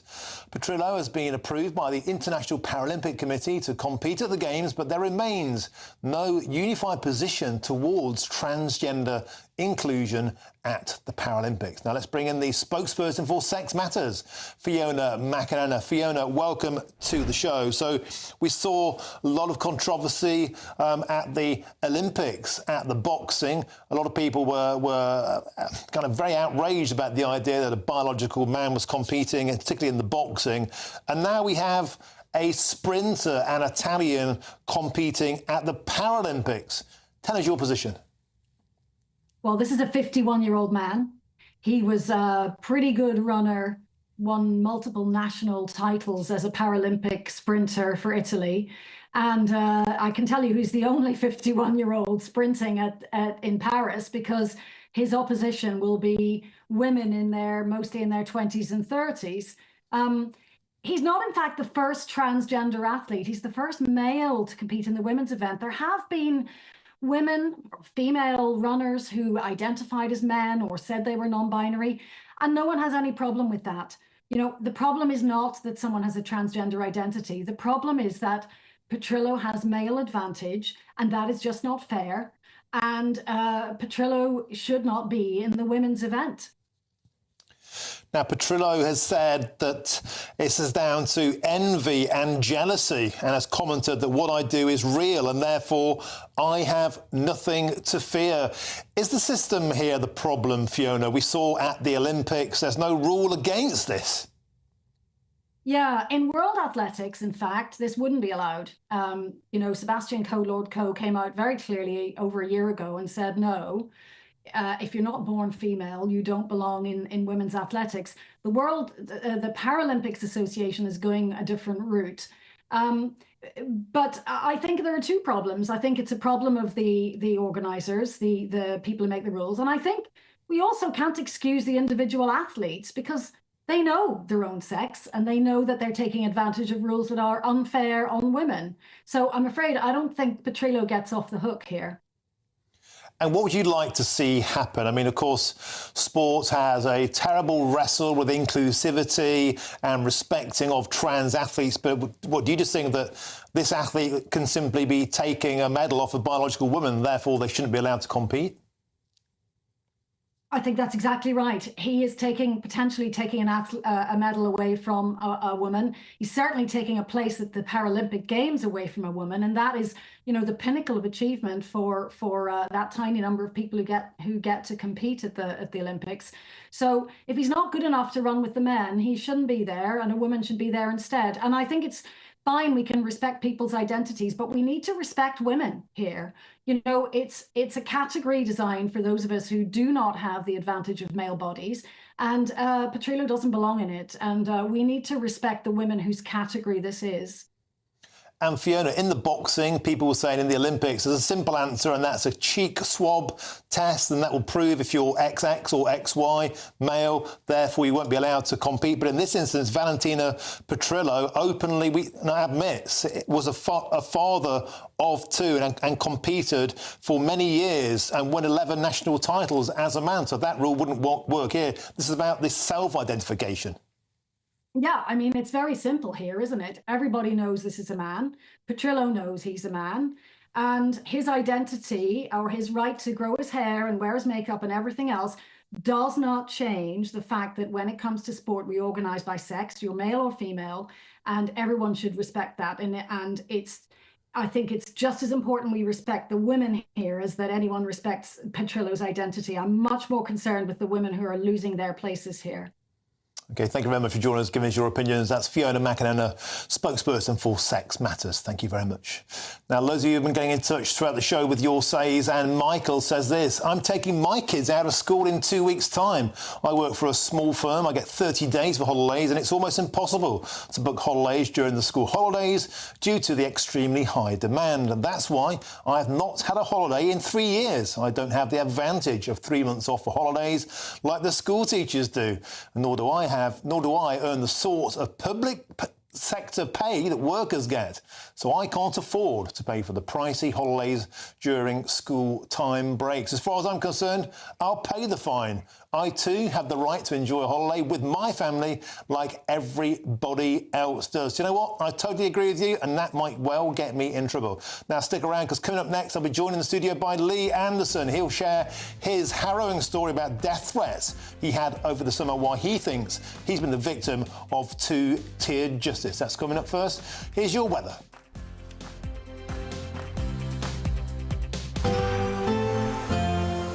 A brighter outlook with Box Solar, sponsors of weather on GB News. Good afternoon. Welcome to your latest weather update from the Met Office here on GB News. Plenty going on in the skies today. Some big thunderstorms in places, but other areas just fine with some warm and humid sunshine. It's a bit of a messy weather picture. Low pressure system sitting over the UK. All weather fronts generating some hefty downpours. We've seen some thunderstorms and a few more to come through the evening time, potentially causing some disruption. Parts of the Welsh Marches up into the West Midlands, northwest England, but also northeast Scotland, all tending to ease as we go through the night, but still a few showers coming into parts of the Midlands during the early hours. Still quite warm and humid over eastern England, but generally turning cooler and fresher, particularly in parts of Scotland, well down into single figures here. And that fresher air will spread in more widely as we go through tomorrow, but still probably quite warm, quite humid first thing in the morning over the Midlands, southern England. Still a lot of cloud and still some showers here, but brighter skies further north over northern England and much of Scotland. But for Northern Ireland and western Scotland, there's another zone of rain coming in. It won't be as heavy as the thunderstorms that we've seen today, but nevertheless a dull, damp start in the northwest. A lot of clouds still over the Midlands and eastern England early on. Still a few showers here. Still got the humid air in place for tomorrow. Potential for one or two heavy ones, particularly across the far southeast, Kent into parts of Norfolk and Suffolk during the early afternoon. Possibility of the odd thunderstorm. But for much of Wales, northern England, southwest England, it's a much brighter day and a fresher feel as well, with temperatures for many in the high teens. Wednesday's a fresher feel even in the south and east, and again a mix of sunshine and showers. But for many, I think across southern Scotland, northern England, it will be a fine day. We'll see quite a few showers for Northern Ireland, Wales, and developing again over central and eastern parts of England. Bye for now.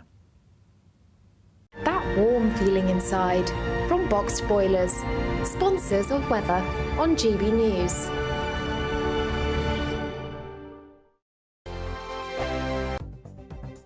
latest GB News travel.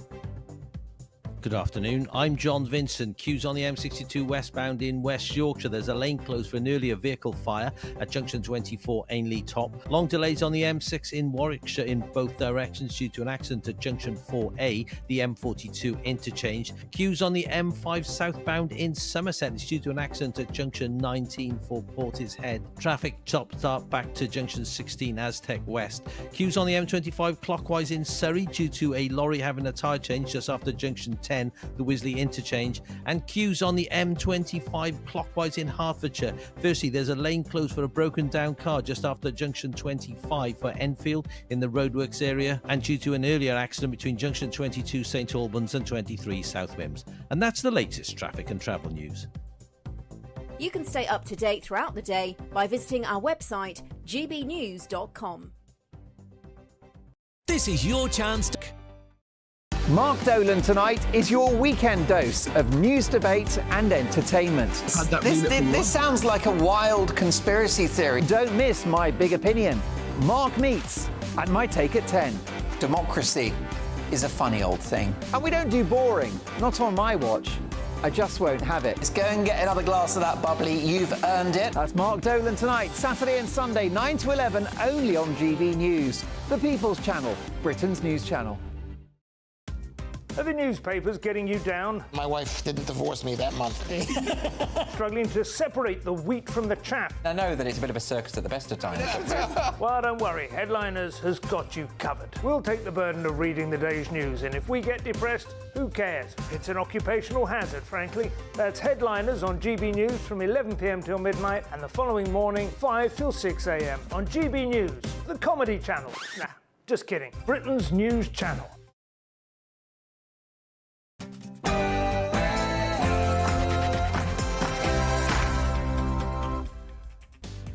A very good afternoon to you. It's 5 p.m. and welcome to the Martin Daubney Show on GB News. We're broadcasting live from the heart of Westminster and all across the UK. On today's show, as politicians return to Parliament, there's been a major announcement concerning the Israel-Gaza conflict. David Lammy just announced that the UK is suspending a certain amount of licences for arms to Israel. But away from the Middle East, it's been a chaotic summer for the Prime Minister. Sir Keir Starmer's popularity has plummeted amid riots, the winter fuel allowance being axed, and of course allegations of cronyism. The Tories meanwhile are still looking for a new leader, and Reform has seen a 5% polling boost. I'll keep you fully up to speed. And in just a few moments' time, don't go anywhere, I'll be joined in the studio by that man, the Reform Party's Lee Anderson, with his first major interview of this term. He'll share also the shocking death threats he's received and how he believes that he suffered from yet more two-tier justice. And it's not just Parliament that's back, as hundreds of thousands of students have returned to school. And Ofsted have also announced scrapping their one-word grades for schools across the country. But what impact could this have on parents? And the Ginger Whinger Prince Harry could be planning to return to the UK, according to new reports. The Duke of Sussex is allegedly making plans to spend more time in London as he wants to repair the relationship with his father. But is it all too little, too late? And that's all coming up in your next action-packed hour.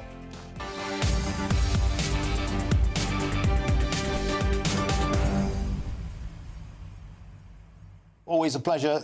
Welcome to the show. Always a pleasure to have your company. Lee Anderson has just hoved into view next to me. He's already causing mischief. He's asked Angela Rayner to define Islamophobia. We'll ask him about that next. He's already had 500,000 views on social media. Tune in. You will not want to miss it. Get in touch, gbnews.com/your say. That's the way to get in touch. But first, here's your headlines, and it's Will Hollis.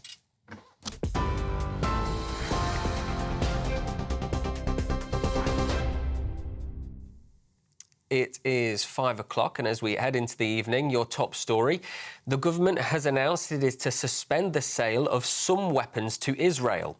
Foreign Secretary David Lammy said 30 out of 350 arms export licences will end due to clear risk they could be used in a serious violation of humanitarian laws.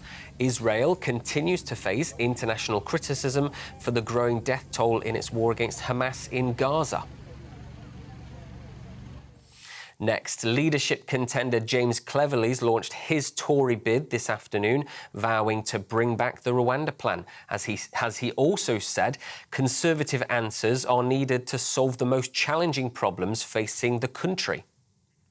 Cleverly highlighted the need for Britain to make the argument for capitalism to boost economic growth and give younger people more chances in society. He also said he'd increase defence spending to 3% of GDP. And on illegal migration, Mr Cleverly says that the UK needs to have a deterrent. I will use my contacts and my reputation with Rwanda to resurrect that incredibly important partnership.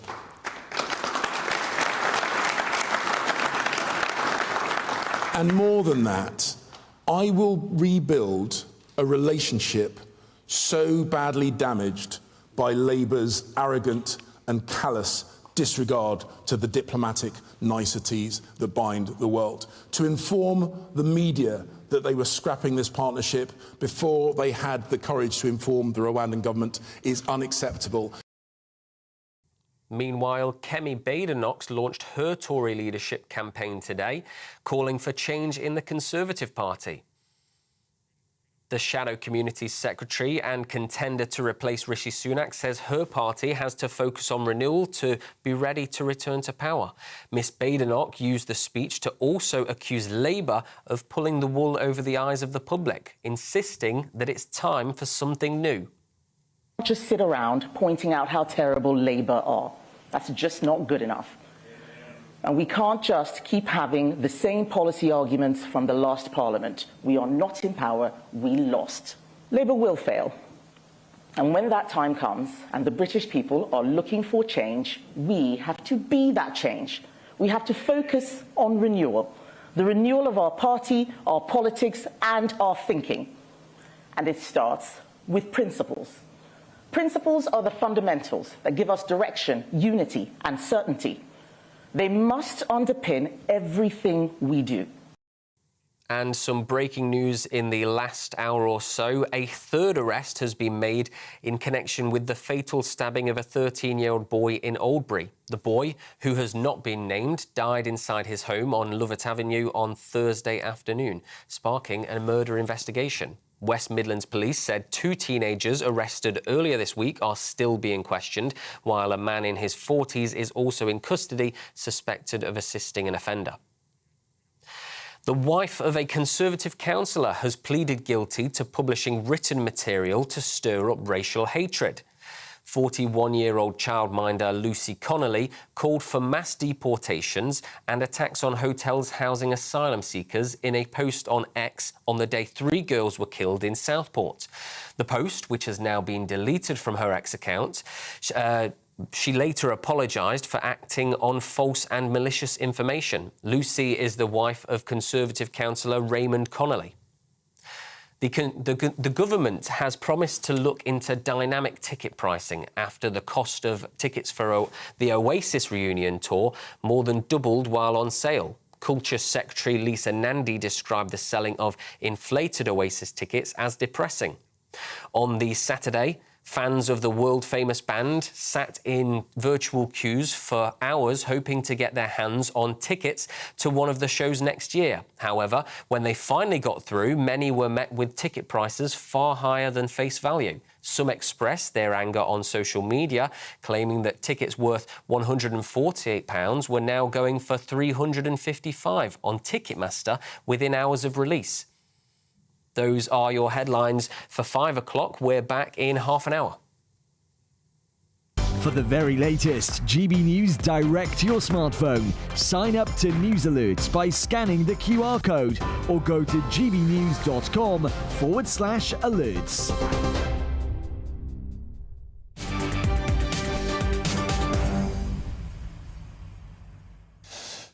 Thank you, Will. Now to our top story today. As Parliament returns after the summer recess, there's been a major announcement concerning conflict in the Middle East. Foreign Secretary David Lammy has announced that the UK will partially suspend arms sales to Israel. But to licence arms exports to Israel, we must assess their compliance with international humanitarian law, notwithstanding the abhorrence of their opponents' tactics and ideology. Third, this is not a blanket ban. This is not an arms embargo. It targets around 30, approximately 350 licences to Israel in total for items which could be used in the current conflict in Gaza. No.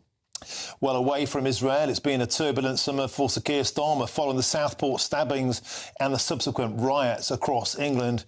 But he's promised a packed autumn of legislation with votes expected on Great British Energy and also to return the railways to public ownership.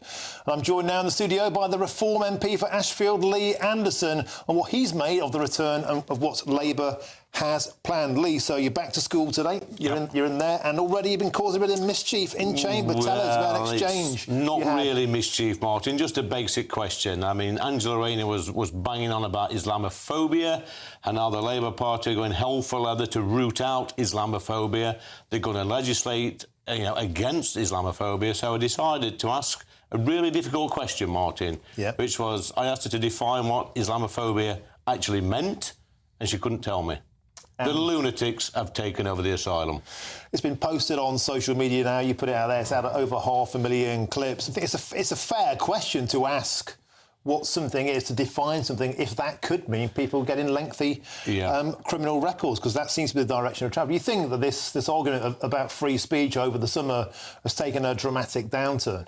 Well, it does. I mean, I sat in the studio just a few months ago, Martin, before the general election, discussing Islamophobia and some of the comments I made about Mayor Khan. And I said at the time, I'd asked many MPs from all parties to define what Islamophobia actually meant. Nobody can tell you.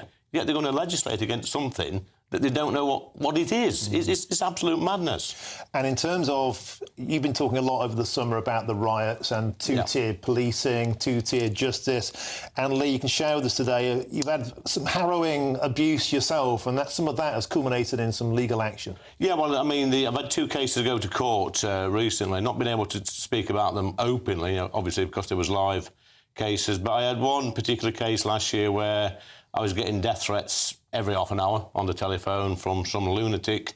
But the police managed to track her down. She went to court. I think she got 50 quid compensation she had to pay me for threatening to kill me.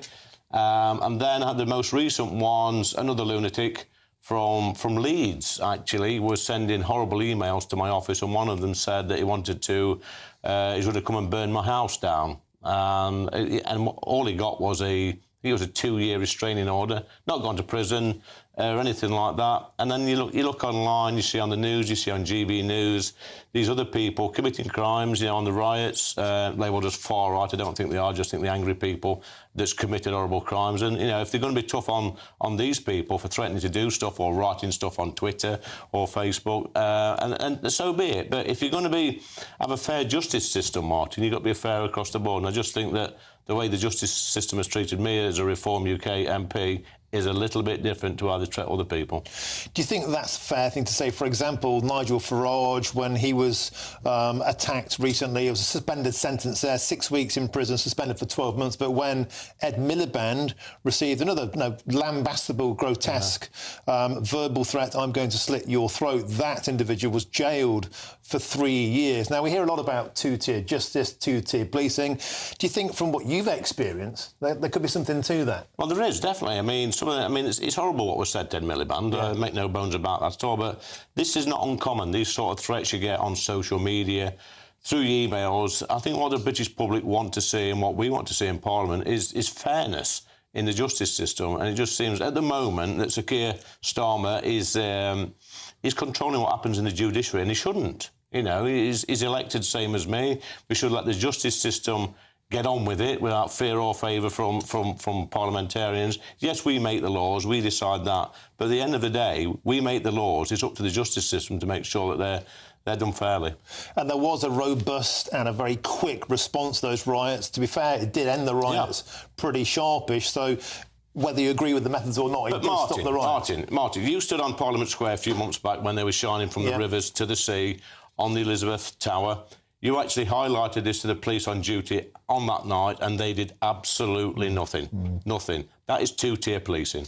Yeah, and also when I went to report on another demonstration at the Cenotaph, the Enough is Enough one, I was actually handcuffed momentarily for doing precisely the same job. So you could argue I got a sniff of that too. I want to talk about some polling that's out. Of course, Sir Keir Starmer's popularity, his personal popularity has plummeted since elected 2 months ago. He's gone down now to -11, a drop of 27 points. Meanwhile, the Reform Party in a poll out today, you've gone up 5%, now 19%. Labour Party, beg your pardon, has dropped 4%. But do you think that what's been going on, Lee, you'd expect a bit more of an uptick than 5% for Reform at the moment? Well, not really, Martin. I mean, you see Sir Keir Starmer, his popularity is plummeting. It's actually his birthday today, or so they say, but he'll probably U-turn on that and deny it's his birthday today on the 2nd of September. But no, 5%, we're going in the right direction. We're going in the right direction, Martin. We had more councillors join us this week. We're up in the opinion polls. There are more councillors contacting us, or contacting me by the day, want to come over. You get ready for next May, the council elections. I'm telling you, I've told you before, we're going to sweep the board next May. Do you think that's a fair thing to say? I mean, there's a lot of rhetoric, 4 million votes, only precipitated 5 seats. Do you have the organisational prowess to make any of this count, or is Reform just a protest vote? No, it's not a protest vote, Martin. We are currently democratising the party. We're getting structures in place. We've got a template for each constituency, to get the rules in place for setting up branches. We're going to have treasurers, secretaries, organisers. This is all happening. We've got an army of people out there that want to get involved, that want to help us, with the local elections next year and ultimately the general election in 2029. So we're a new party. We're a start-up party. But we've got to start somewhere. What kind of things are voters telling you at the moment when you go out on the streets? What kind of things are they saying? Well, I was out Saturday morning in my constituency, just in a cafe. I always go every Saturday morning, sit and have a cup of tea and a bacon cob and listen to all the old dears that come in. And the winter fuel payment they're furious about that. They're absolutely furious. Should there be a debate about this in the Commons now? There should be a vote on it. Yeah. I mean, that would be interesting. Hopefully we can get an opposition day debate on the winter fuel payment at some stage. I'm no doubt the Labour Party will try and kick it into the long grass. But there was been no debate about this. It wasn't in their manifesto. They found this imaginary black hole of 22 billion quid. And I tell you what, they've really upset millions of pensioners across this country. And I'm sorry, Sir Keir Starmer blatantly lied over this. He's been dishonest. He's been deceitful. Well, imagine if the Reform Party or the Conservative Party had made this decision. They'd have been up in arms, Martin. Well, there had been a position from Sir Keir Starmer a couple of years ago about saying the Labour Party would always defend the winter fuel payment. But, of course, the country's in difficult circumstances financially. There's got to be some sacrifices, right? But you're saying the winter fuel allowance, that shouldn't have been cut. Yeah, but Martin, we're sending money abroad, about 11, 12 billion pound a year is going abroad to help people on their crazy net zero journeys as well. We've got illegal migration costing us billions of pounds a year, and our poor old pensioners that's worked all their lives, many of them doing difficult jobs, not got a big state pension. And if they're just over that threshold, maybe they've got a small, occupational pension, they're 10, 20 quid a week above the pension credit limit, then they lose 300 quid a year. It's criminal. How can I explain to my constituents that people are coming over on small boats, we're picking them up, we're putting them in hotels, we're spending about 40 grand a year on these illegal migrants who have no right to be here. That's all right, Mrs Jones, you 90-year-old person who's worked all your life. We're going to take your winter fuel payment off you. It's an absolute disgrace, and this country should be ashamed of itself. There's a leadership contest going on at the moment with your old party. Two candidates declared today, Kemi Badenoch and James Cleverly. Who would you like to see as the leader of the Conservative Party? Nigel Farage. There you go. Okay, no, I'm being flippant here. Back in the real world. Back in the real world. I'm not interested, Martin, to be honest. You look at leadership contests, and many of them are friends, still talk, but I've actually got a bigger majority in Ashfield as a Reform UK Member of Parliament than all the candidates. Apart from Kemi, but I've got a bigger vote share than her. And these are people that had 20,000 majorities. Now they're scraping through on 2,000 or 3,000 majorities, not interested at all. I don't think the public are. OK, so, Lee, you've mentioned a few councillors flashing their garters to you about maybe hopping over. People are still interested. Are there any disposed Conservative former MPs who you think should jump into bed with Nigel Farage and yourself? Well, that's up to them, Martin. I have conversations with some of my old Tory colleagues, the ones that's lost their seats anyway, on a regular basis. You know, they're incredibly loyal people to the party. I think they want to fight back at the next election. For me, I think the Tory party, who, by the way, I'm not going to diss them because it was incredibly good to me until the end.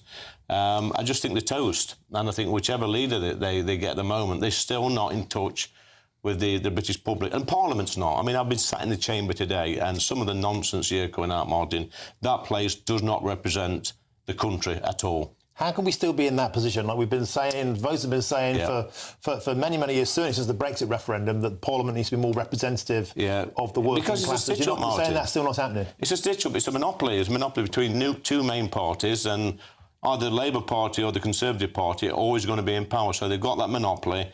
And once they're elected, these MPs get there, not all of them, but a lot of them think they know best. They dictate to their constituents, try to tell them how to live their lives, when really they should be listening to the constituents and doing what they... Politics is simple. Listen to your constituents at the weekend when you go home, come back to that place on a Monday morning and do what they say. You think part of the problem the Reform Party has, though, is that when it comes to elections, people tend to revert back to the two big parties. They might sort of tap dance around with a party like Reform, but when it comes down to the 2029, people seem to have short memories. They might just flip back to the Conservatives again. Is that a real problem for the Reform Party? I think they have had in the past, Martin, but you can only push somebody so far. If you keep poking someone and pushing them, eventually they'll flip and they'll say to themselves, what have I got to lose? Because most people go to the ballot box every 4 or 5 years. They want to put the cross there on the paper and forget about it, and hopefully the governing party will do their job. But for the past, well, since I can remember, the political parties that's won elections have completely ignored the electorate and gone against their wishes. So, yeah, people are angry, they're more nimble in how they vote these days, and they will punish you at the ballot box. OK, thank you very much. That's the MP for Ashfield, Lee Anderson for the Reform Party. Thank you very much for joining me on this first day back at school. Now, coming up, we'll have more from the Commons and that huge news that the UK has suspended certain arms sales to Israel. I'm Martin Daubney on GB News, Britain's News Channel.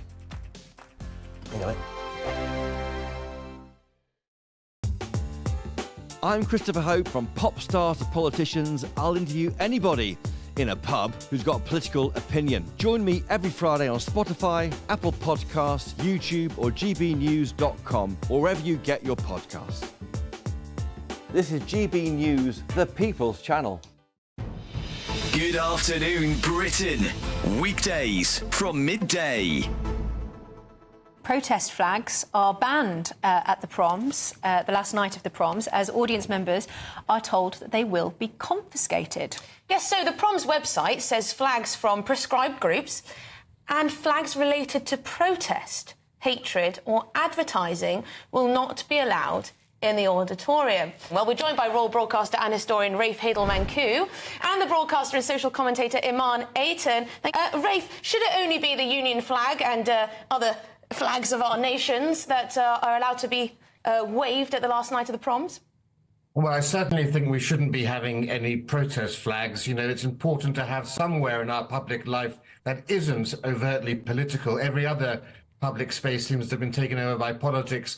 And the whole point of the last night of the Proms is to unify the nation. It's not an official event like, you know, the King's birthday, but it's unofficially a chance for us all to actually come together and have a bit of fun about our great history and celebrate all of that. Mom, what do you think of what Rafe's just said there? Surely we shouldn't have protest flags. The Proms is supposed to unite people.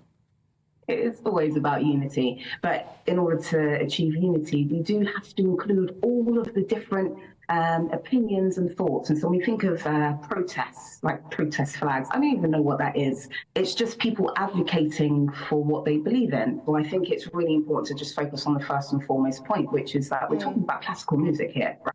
Let's not act as if this is British, it's European. You know, if you want to protest, you can just walk outside the Albert Hall, cross the road and go to Speaker's Corner in Hyde Park and have your protest there. The Albert Hall is for classical music. Everywhere. It's a treat and it's a great British tradition. GB News, the People's Channel. Join me, Nana Akwe, for an informative, interactive news programme with a difference. It's fun. No, he didn't say that, Dave. I'm so surprised. I think there's an element of truth to that. Join me from 3 p.m. every weekend, only on GB News, Britain's news channel. We're proud to be GB News, the People's Channel. And as you know, we always love to hear your views. Now, there's a new way of getting in touch with us at gbnews.com/yoursay. By commenting, you can be part of a live conversation and join our GB News community. You can even talk to me, Bev Turner, or any of the members of the GB News family. Welcome back. It's approaching 5:23. I'm Martin Daubney on GB News. Now, let's get back now to the huge breaking news that the Foreign Secretary, David Lammy, has confirmed that the UK will partially suspend arms sales to Israel. And here's what he said in the House of Commons moments ago. But to licence arms exports to Israel, we must assess their compliance with international humanitarian law, notwithstanding the abhorrence of their opponents' tactics and ideology. Third, this is not a blanket ban. This is not an arms embargo.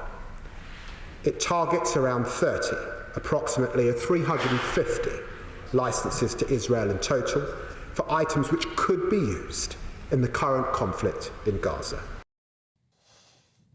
Well, what a huge story. Let's speak now to our national reporter, Charlie Peters, for more on this developing story. Charlie, welcome to the show. So since October the 7th, from the very, very beginning, the position of Sir Keir Starmer and the Conservative Party, the entire country at the time, was that Israel had the right to defend itself. Significant change of position today, Charlie Peters.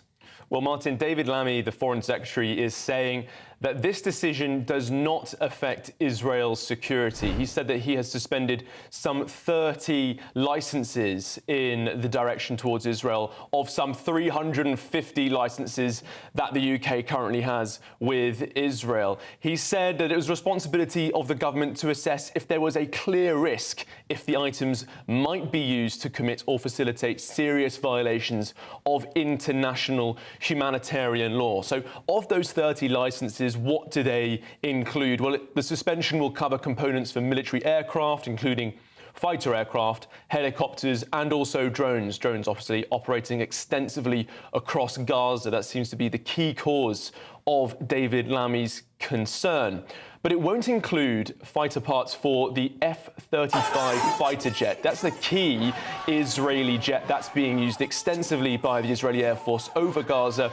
But also in the north, some 100 jets were deployed in southern Lebanon about 10 days ago in what the IDF described as preemptive strikes on missile launcher sites. There are also comments quite recently from Donald Trump's most recent national security advisor, Robert O'Brien, who said that there would be serious rifts between Britain and the United States if there was an arms embargo between London and Israel. So we'll see potentially what ramifications there could be there. Now, Britain also does receive some high-tech military equipment from Israel. It's a two-way relationship, so we'll see how Israel reacts to this decision later as well. And I think it's also important to stress that many Labour MPs and indeed this government have come under significant pressure from protesters on the issue of arms licensing to Israel. There have been specialist and extreme protest groups set up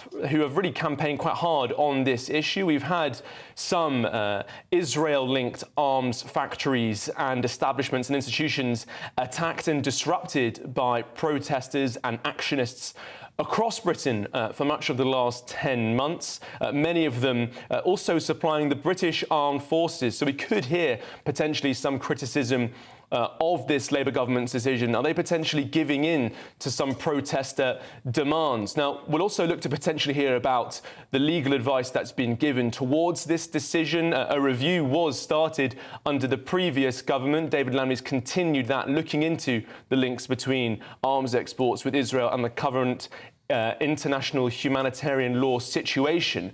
But in his address to the House of Commons earlier this afternoon, David Lammy, the Foreign Secretary, was key to stress that the House of Commons is not a court. This is not an area to assess possible breaches of international humanitarian law. But in discussion with Israel, David Lammy said that His Majesty's government was frustrated by the concerns not being sufficiently answered by Israel. So, 30 export licences suspended today, of a total of 350 that Britain has with Israel.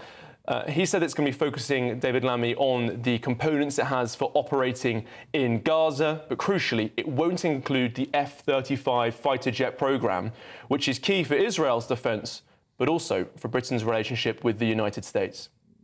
Charlie Peters, in as far as Israel's ability to continue with its military operations, 30 contracts out of 350 from one nation won't make a significant impact, will it? We live in a global market. You know, Israel will be able to procure from elsewhere, which brings me to my next point. How much of this is political? How much of this is posturing, a shift of policy? We've seen today, Charlie Peters, Jeremy Corbyn forming an independent alliance with those 5 pro-Gaza MPs, and of course the Labour Party concerned about hemorrhaging votes to the pro-Gaza electorate, as it were. How much of this do you think is just politics? Showboating? Well, what Israel needs, Britain can't provide. Its main supplier and supporter is Washington. Without American armed support on both an offensive and defensive position, then Israel really is in trouble. 30 suspended export licenses, unlikely to make a significant difference to Israeli military effectiveness. But it could be supplies to some of the key weapons that they are running short of. This campaign, after 10 months, has been extensive. You only need to look at the damage both in Gaza but also in southern Lebanon and that border area with northern Israel to see just the extent of the munitions that have been used in this conflict. It has been a vast predominantly air-based conflict before that ground invasion was launched. So many bombs were being used to shape the ground in Gaza, and they're still being used to maintain security across the entire strip. That's the Israeli strategy.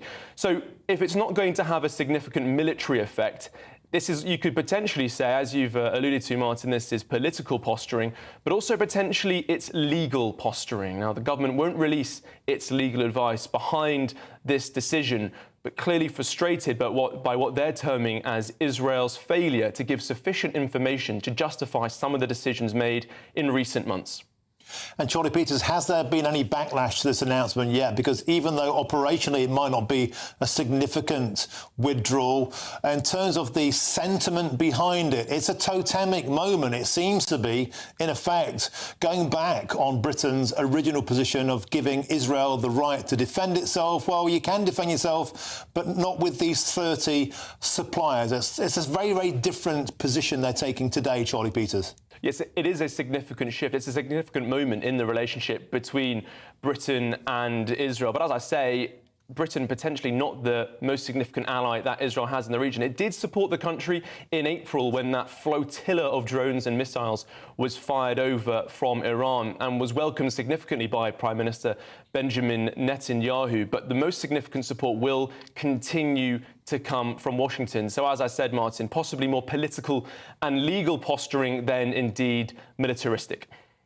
Thank you, Charlie Peters. And while you were talking there, we were showing some pictures from Tel Aviv, live pictures of that ongoing strike. Thousands and thousands of people have taken to the streets in protest, of course, of the 6 hostages that Hamas killed at the weekend. Charlie Peters, thank you very much for joining us and giving us that comprehensive update. Excellent as ever. OK, so now we're fully up to date with that. There's lots more still to come between now and 6 o'clock. Now, up next, we'll have much more on the Tory leadership election. But now it's time for your latest news headlines. And here's Will Hollis.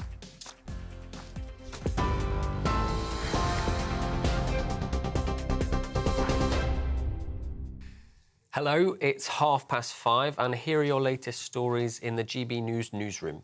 The government has announced it is to suspend the sale of some weapons to Israel. Foreign Secretary David Lammy said 30 out of 350 arms export licences are to end due to clear risk they could be used in a serious violation of humanitarian laws. Israel continues to face international criticism for the growing death toll in its war against Hamas in Gaza. Meanwhile, an Israeli court has ruled that a general strike that shut much of the country's economy must end. Israel's entire economy is on strike today in a bid to pressure the country's Prime Minister Benjamin Netanyahu into accepting a Gaza ceasefire deal after 6 hostages were shot dead in Gaza. IDF soldiers recovered the bodies of the hostages who Israel says were killed moments before troops reached them. In the UK, Tory James Cleverly has launched his bid for leadership, vowing to bring back the Rwanda plan, as he also said Conservative answers are needed to solve the most challenging problems facing the United Kingdom. Cleverly highlighted the need for the UK to remake the argument for capitalism, to boost economic growth and give younger people a stake in society. He also said he'd increase defence spending to 3% of GDP. A third arrest has been made in connection with the fatal stabbing of a 13-year-old boy in Oldbury. The boy, who was not named, died inside his home in Lovett Avenue on Thursday afternoon, sparking a murder investigation. West Midlands Police said 2 teenagers arrested earlier this week are still being questioned, while a man in his 40s is also in custody, accused of assisting an offender. Meanwhile, Kemi Badenoch launched her Tory leadership campaign today, calling for change in the Conservative Party. The Shadow Communities Secretary and contender to replace Rishi Sunak said her party has to focus on renewal to be ready to return to power. Miss Badenoch used the speech to also accuse Labour of pulling the wool over the eyes of the public, insisting that it's time for something new. Now, today, Labour and the government are to suspend the use of single-word grading for Ofsted in schools. Currently, the grading as outstanding, good, requires improvement and inadequate will be scrapped this academic year. The Department for Education says for inspections this year, parents will instead see 4 grades across the existing subcategories, those being quality of education, behaviour and attitudes, personal development and leadership and management. The wife of a Conservative councillor has pleaded guilty to publishing written material to stir up racial hatred. 41-year-old childminder Lucy Connolly called for mass deportations and attacks on hotels housing asylum seekers in a post on X on the day 3 girls were killed in Southport. The post, which has now been deleted from her account, she later apologised for acting on false and malicious information. Lucy is the wife of Conservative councillor Raymond Connolly. And those are your latest GB News headlines. We'll have more for you in just 30 minutes. For the very latest GB News direct to your smartphone, sign up to News Alerts by scanning the QR code or go to gbnews.com/alerts.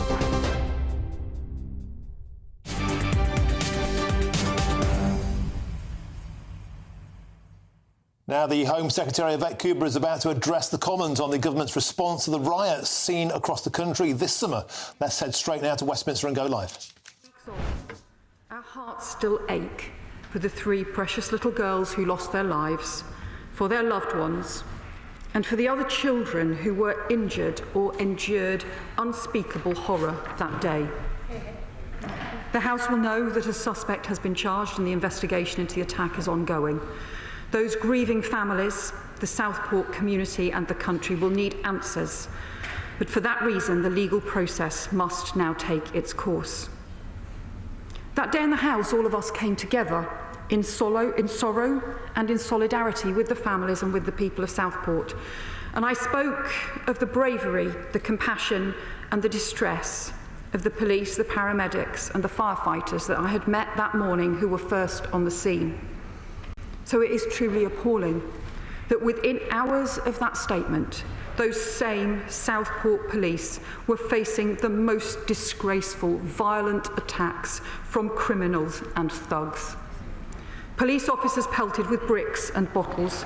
The local mosque, a place of worship, subjected to violent attack.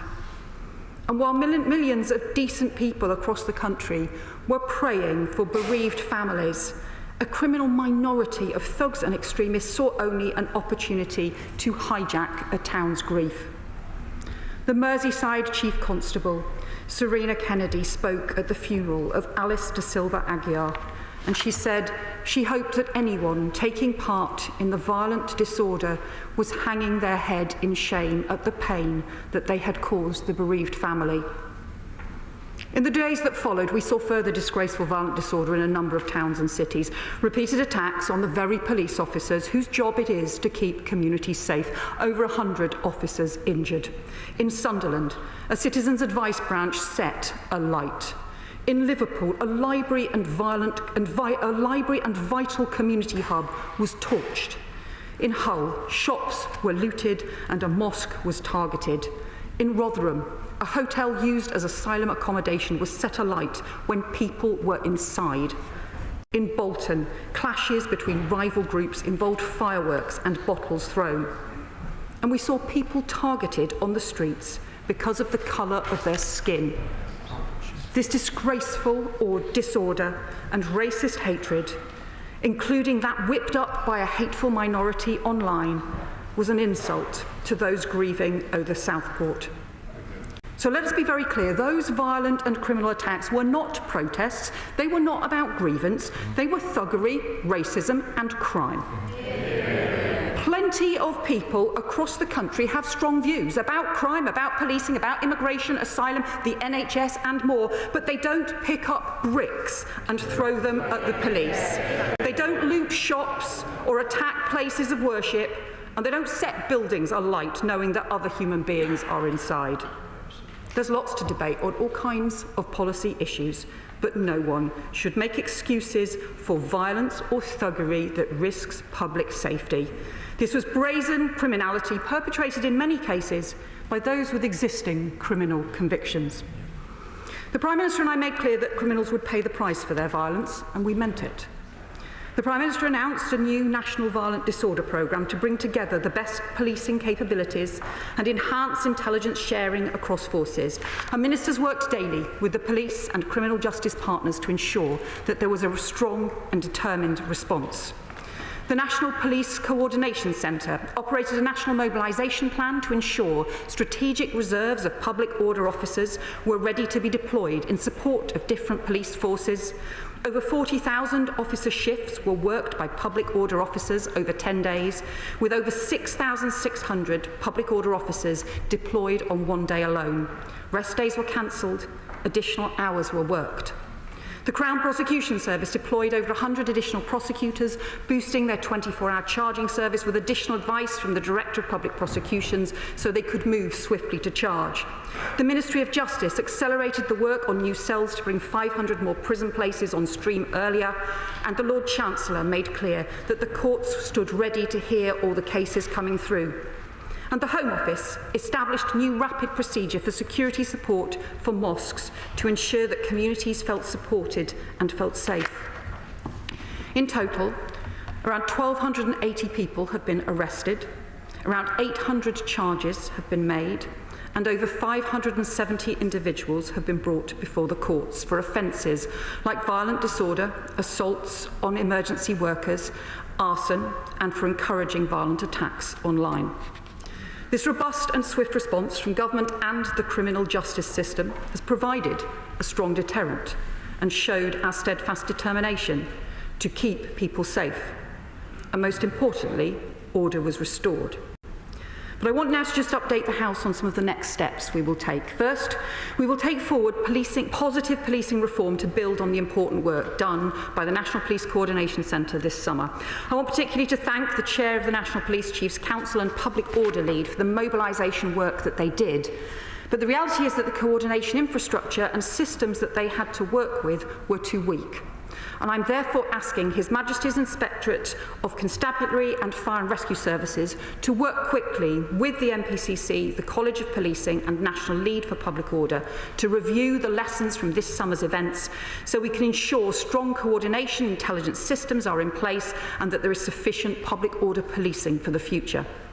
Second, as well as ensuring there's proper punishment for those responsible for the disorder, we'll be pressing forward at pace with this government's mission to take back the safety of our streets and restore respect for the police and rule of law. We will put thousands more neighbourhood police officers and PCSOs back on the streets, reversing the collapse in community policing and rebuilding the relationship between local communities and forces. And this government is very clear. Wherever and whenever violence and disorder emerges, whether in Hartlepool or Hare Hills, Sunderland or Stoke, we expect crimes to face consequences and perpetrators to face the full force of the law. And the criminal violence we saw after the Southport attacks was not the only violent disorder this summer. We also saw disgraceful arson and attacks on the police in Hare Hills. In that case too, 32 people have been arrested, and in the last week, 3 men have pled guilty for arson and violent disorder after a bus was set alight.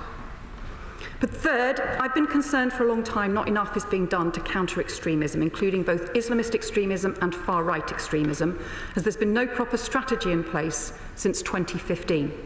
I have ordered a rapid review of extremism to ensure we have the strongest possible response to poisonous ideologies that corrode community cohesion and fray the fabric of our democracy.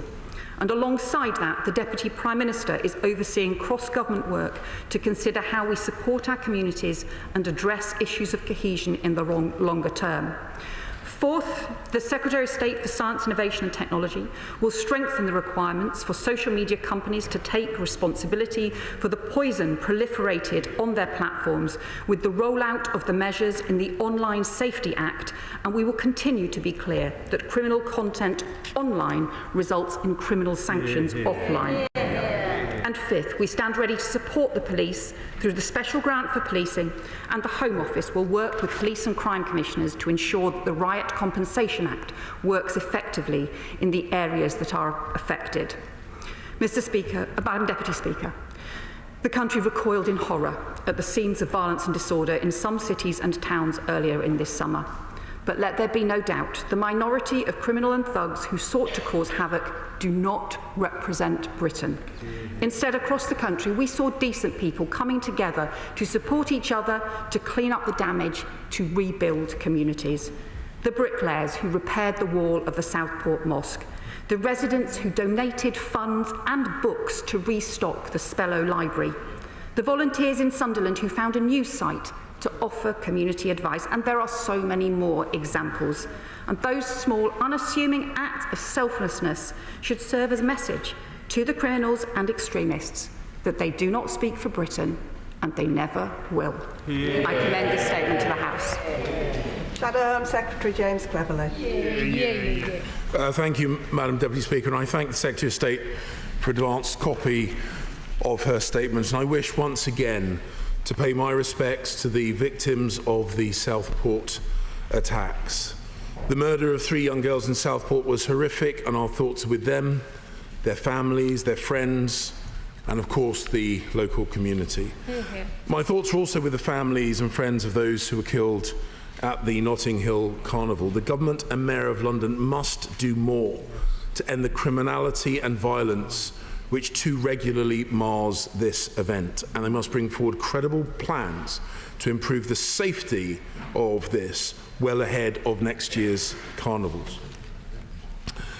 I pay tribute to the bravery of our police officers across the country who put themselves in harm's way to deal with the violence perpetrated by thugs this summer. There is not and can never be any excuse, justification or rationale for the violent disorder that we have seen. We cannot and will not let rioting thugs or extremists win. The government must always back our police officers to do what is necessary to maintain law and order, and attacks on the police by any group must not be tolerated. And intimidation of the public or the media cannot be allowed. So does the Home Secretary now see that the comments made by one of her own ministers at the time of the riots, seemingly making excuses for armed thugs intimidating the media, undermines the government's credibility, reinforces the accusations of bias, and puts people, including police officers, at increased risk?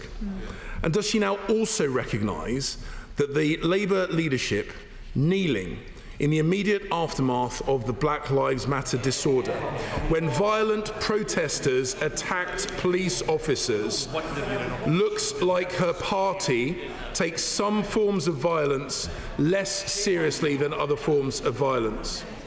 And does she accept that any perception whatsoever of treating the same crimes differently based on the race, religion or community of the perpetrators increases tension rather than reduces it? And does she accept that at times of heightened tension, government ministers must be and must seem to be even-handed and demand even-handedness of others? Does she also recognise that the delay in holding a COBRA meeting until almost a week after these events started was a mistake? That it created a vacuum and delayed the actions which could have brought this disorder to an end more quickly? At the time of the disorder, the Prime Minister claimed he would create, and I quote, a standing army of public order police officers. What progress has been made in the intervening weeks to make that claim a reality? After the murder of the 3 young girls in Southport, the Right Honourable Lady and I discussed across the dispatch box the impact of misinformation and disinformation online. When I was Home Secretary, I travelled to the United States to deliver this message directly to the leadership of the tech firms and make House of Commons sound. So we lost our audio link there. Just a quick summary of a heated exchange there. Yvette Cooper, the Home Secretary, started off by talking about the riots in Southport. In fact, started off by talking about the 3 killings. She said, "Our hearts still ache for Southport. The community deserves answers, but now the legal system must take its course." She then went on to talk about the wider trouble, calling it truly appalling that Southport police face attacks from criminals. She called them a criminal minority of thugs and extremists, doubling down on similar language used by the Prime Minister Sir Keir Starmer, saying further disgraceful disorder. Over 100 officers were injured. A library was torched. A mosque was targeted in Rotherham. A hotel used for asylum seekers at night was targeted while other humans were inside.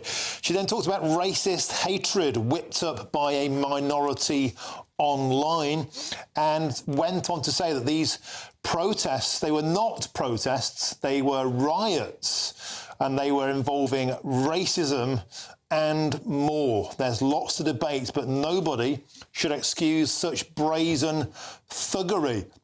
So no conversation there yet about the reasons behind it. An outright condemnation of, it seems, everybody who was at those events, and an update on the statistics. 1,280 have been arrested, over 800 now charged. Called it a robust and swift response, provided a strong deterrent, and order was restored. Then went on to roll out a number of next steps, including thousands more police and getting the tech systems in place with a further clampdown of the Online Safety Act. A lot to take in there. And joining now for some reaction is the former editor of Labour List, Peter Edwards. Peter, welcome to the show. Always a pleasure to have your company. So first day back, and the Home Secretary, Yvette Cooper, addressing the Southport situation head on. What do you make of her comments? Well, I thought she was sober and responsible, exactly as you'd expect. You know, I think we're all relieved that there wasn't much party politics in there. Actually, you know, I don't think it was that heated. I felt it was very sober and plain language, and that's as you'd expect after the horrific killing of 3 children in Southport. And then, as you mentioned, the riots that followed and 800+ arrests, and it was quite factual. Yvette Cooper said many of the riots were motivated by racist sentiment. Personally, I think that is correct. A lot of people have been saying that is a strong sentiment. A lot of people who went on these protests weren't a part of a riot. They got swept into it. They wouldn't consider themselves racist or far right or extremist. We hear from hundreds and hundreds of those people every day here on GB News. But Peter Edwards, can I put to you some of the comments made in response by James Cleverly, the Shadow Home Secretary? He then said the government should do more to act on the 2 killings at the Notting Hill Carnival. The Labour Party, the Prime Minister and the Mayor of London must do more to remove the violence at Notting Hill. And then he said when the Labour leadership kneeled in direct aftermath of the Black Lives Matter riots, that looks like her party takes violence more seriously from some sides than from others. What do you make of that, Peter? Well, 2 people killed in Notting Hill. So again, horrific events that forces us to speak with kind of great sobriety. Clearly, Sadiq Khan's been in office for many years. He's in his 3rd term. I think he's been a good mayor, particularly on air quality, but he's under huge pressure on knife crime, and that's completely proper because every life, and sadly some of them are quite young lives, but every life lost to knife crime is a tragedy. And, for as long as that continues under whoever's in power in City Hall, there will be pressure on the mayor. But I actually thought James Cleverly, as you mentioned, he was a Home Secretary until this summer, and he's running for the Conservative leadership. Again, he was quite downbeat in his language. And other than the point about Black Lives Matter, I think was a bit of a mistake. There was a global movement after the murder of George Floyd in America. But there was similarly a lot of social disorder, street disorder. A lot of police officers were hurt during those Black Lives Matter protests in June 2020. There were 140 arrests. And I guess what James Cleverly is trying to say is that Sir Keir Starmer and Angela Rayner chose to take the knee to that. But we've seen a very, very different response to the trouble in Southport and 7 other working-class towns across England. Well, there's no excuse for attacking a police officer, full stop, ever. But after the Black Lives Matter movement began 3 or 4 years ago, that was a global movement. And I think it's right for any political leader to show some empathy with that and understanding that. But I'm really, really cautious also about lumping different groups together from around the UK. Take Hare Hills. I lived about 1 mile down the road from Hare Hills when I lived in West Yorkshire, and you have very poor white communities, very poor Asian communities, and then a middle-class community up the road in North Leeds. These are all different folk with different beliefs, different skin colours, different jobs, and I'm very wary of lumping them all together. And I know you're not doing that, but others are. They're saying, all the protests Peter are all the Edwards, same. I'm afraid we have to leave it there. We've simply run out of time, but thanks for your input. Now stick around, because Jubes & Co is up next. If you haven't had enough of me, I'm back 7 till 8.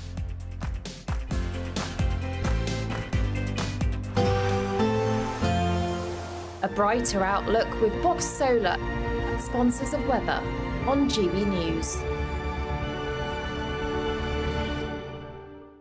Good afternoon. Welcome to your latest weather update from the Met Office here on GB News. Plenty going on in the skies today. Some big thunderstorms in places, but other areas just fine with some warm and humid sunshine. It's a bit of a messy weather picture. Low pressure systems sitting over the UK. Old weather fronts generating some hefty downpours. We've seen some thunderstorms and a few more to come through the evening time, potentially causing some disruption. Parts of the Welsh Marches up into the West Midlands, northwest England, but also northeast Scotland, all tending to ease as we go through the night, but still a few showers coming into parts of the Midlands during the early hours. Still quite warm and humid over eastern England, but generally turning cooler and fresher, particularly in parts of Scotland, well down into single figures here. And that fresher air will spread in more widely as we go through tomorrow, but still probably quite warm, quite humid first thing in the morning over the Midlands, southern England. Still a lot of cloud and still some showers here, but brighter skies further north over northern England and much of Scotland. But for Northern Ireland and western Scotland, there's another zone of rain coming in. It won't be as heavy as the thunderstorms that we've seen today, but nevertheless a dull, damp start in the northwest. A lot of clouds still over the Midlands and eastern England early on. Still a few showers here. Still got the humid air in place for tomorrow. Potential for 1 or 2 heavy ones, particularly across the far southeast, Kent into parts of Norfolk and Suffolk during the early afternoon. Possibility of the odd thunderstorm. But for much of Wales, northern England, southwest England, it's a much brighter day and a fresher feel as well, with temperatures for many in the high teens. Wednesday's a fresher feel even in the south and east, and again a mix of sunshine and showers. But for many, I think, across southern Scotland, northern England, it will be a fine day. We'll see quite a few showers for Northern Ireland, Wales, and developing again over central and eastern parts of England. Bye for now. That warm feeling inside from Boxed Boilers, sponsors of weather on GB News.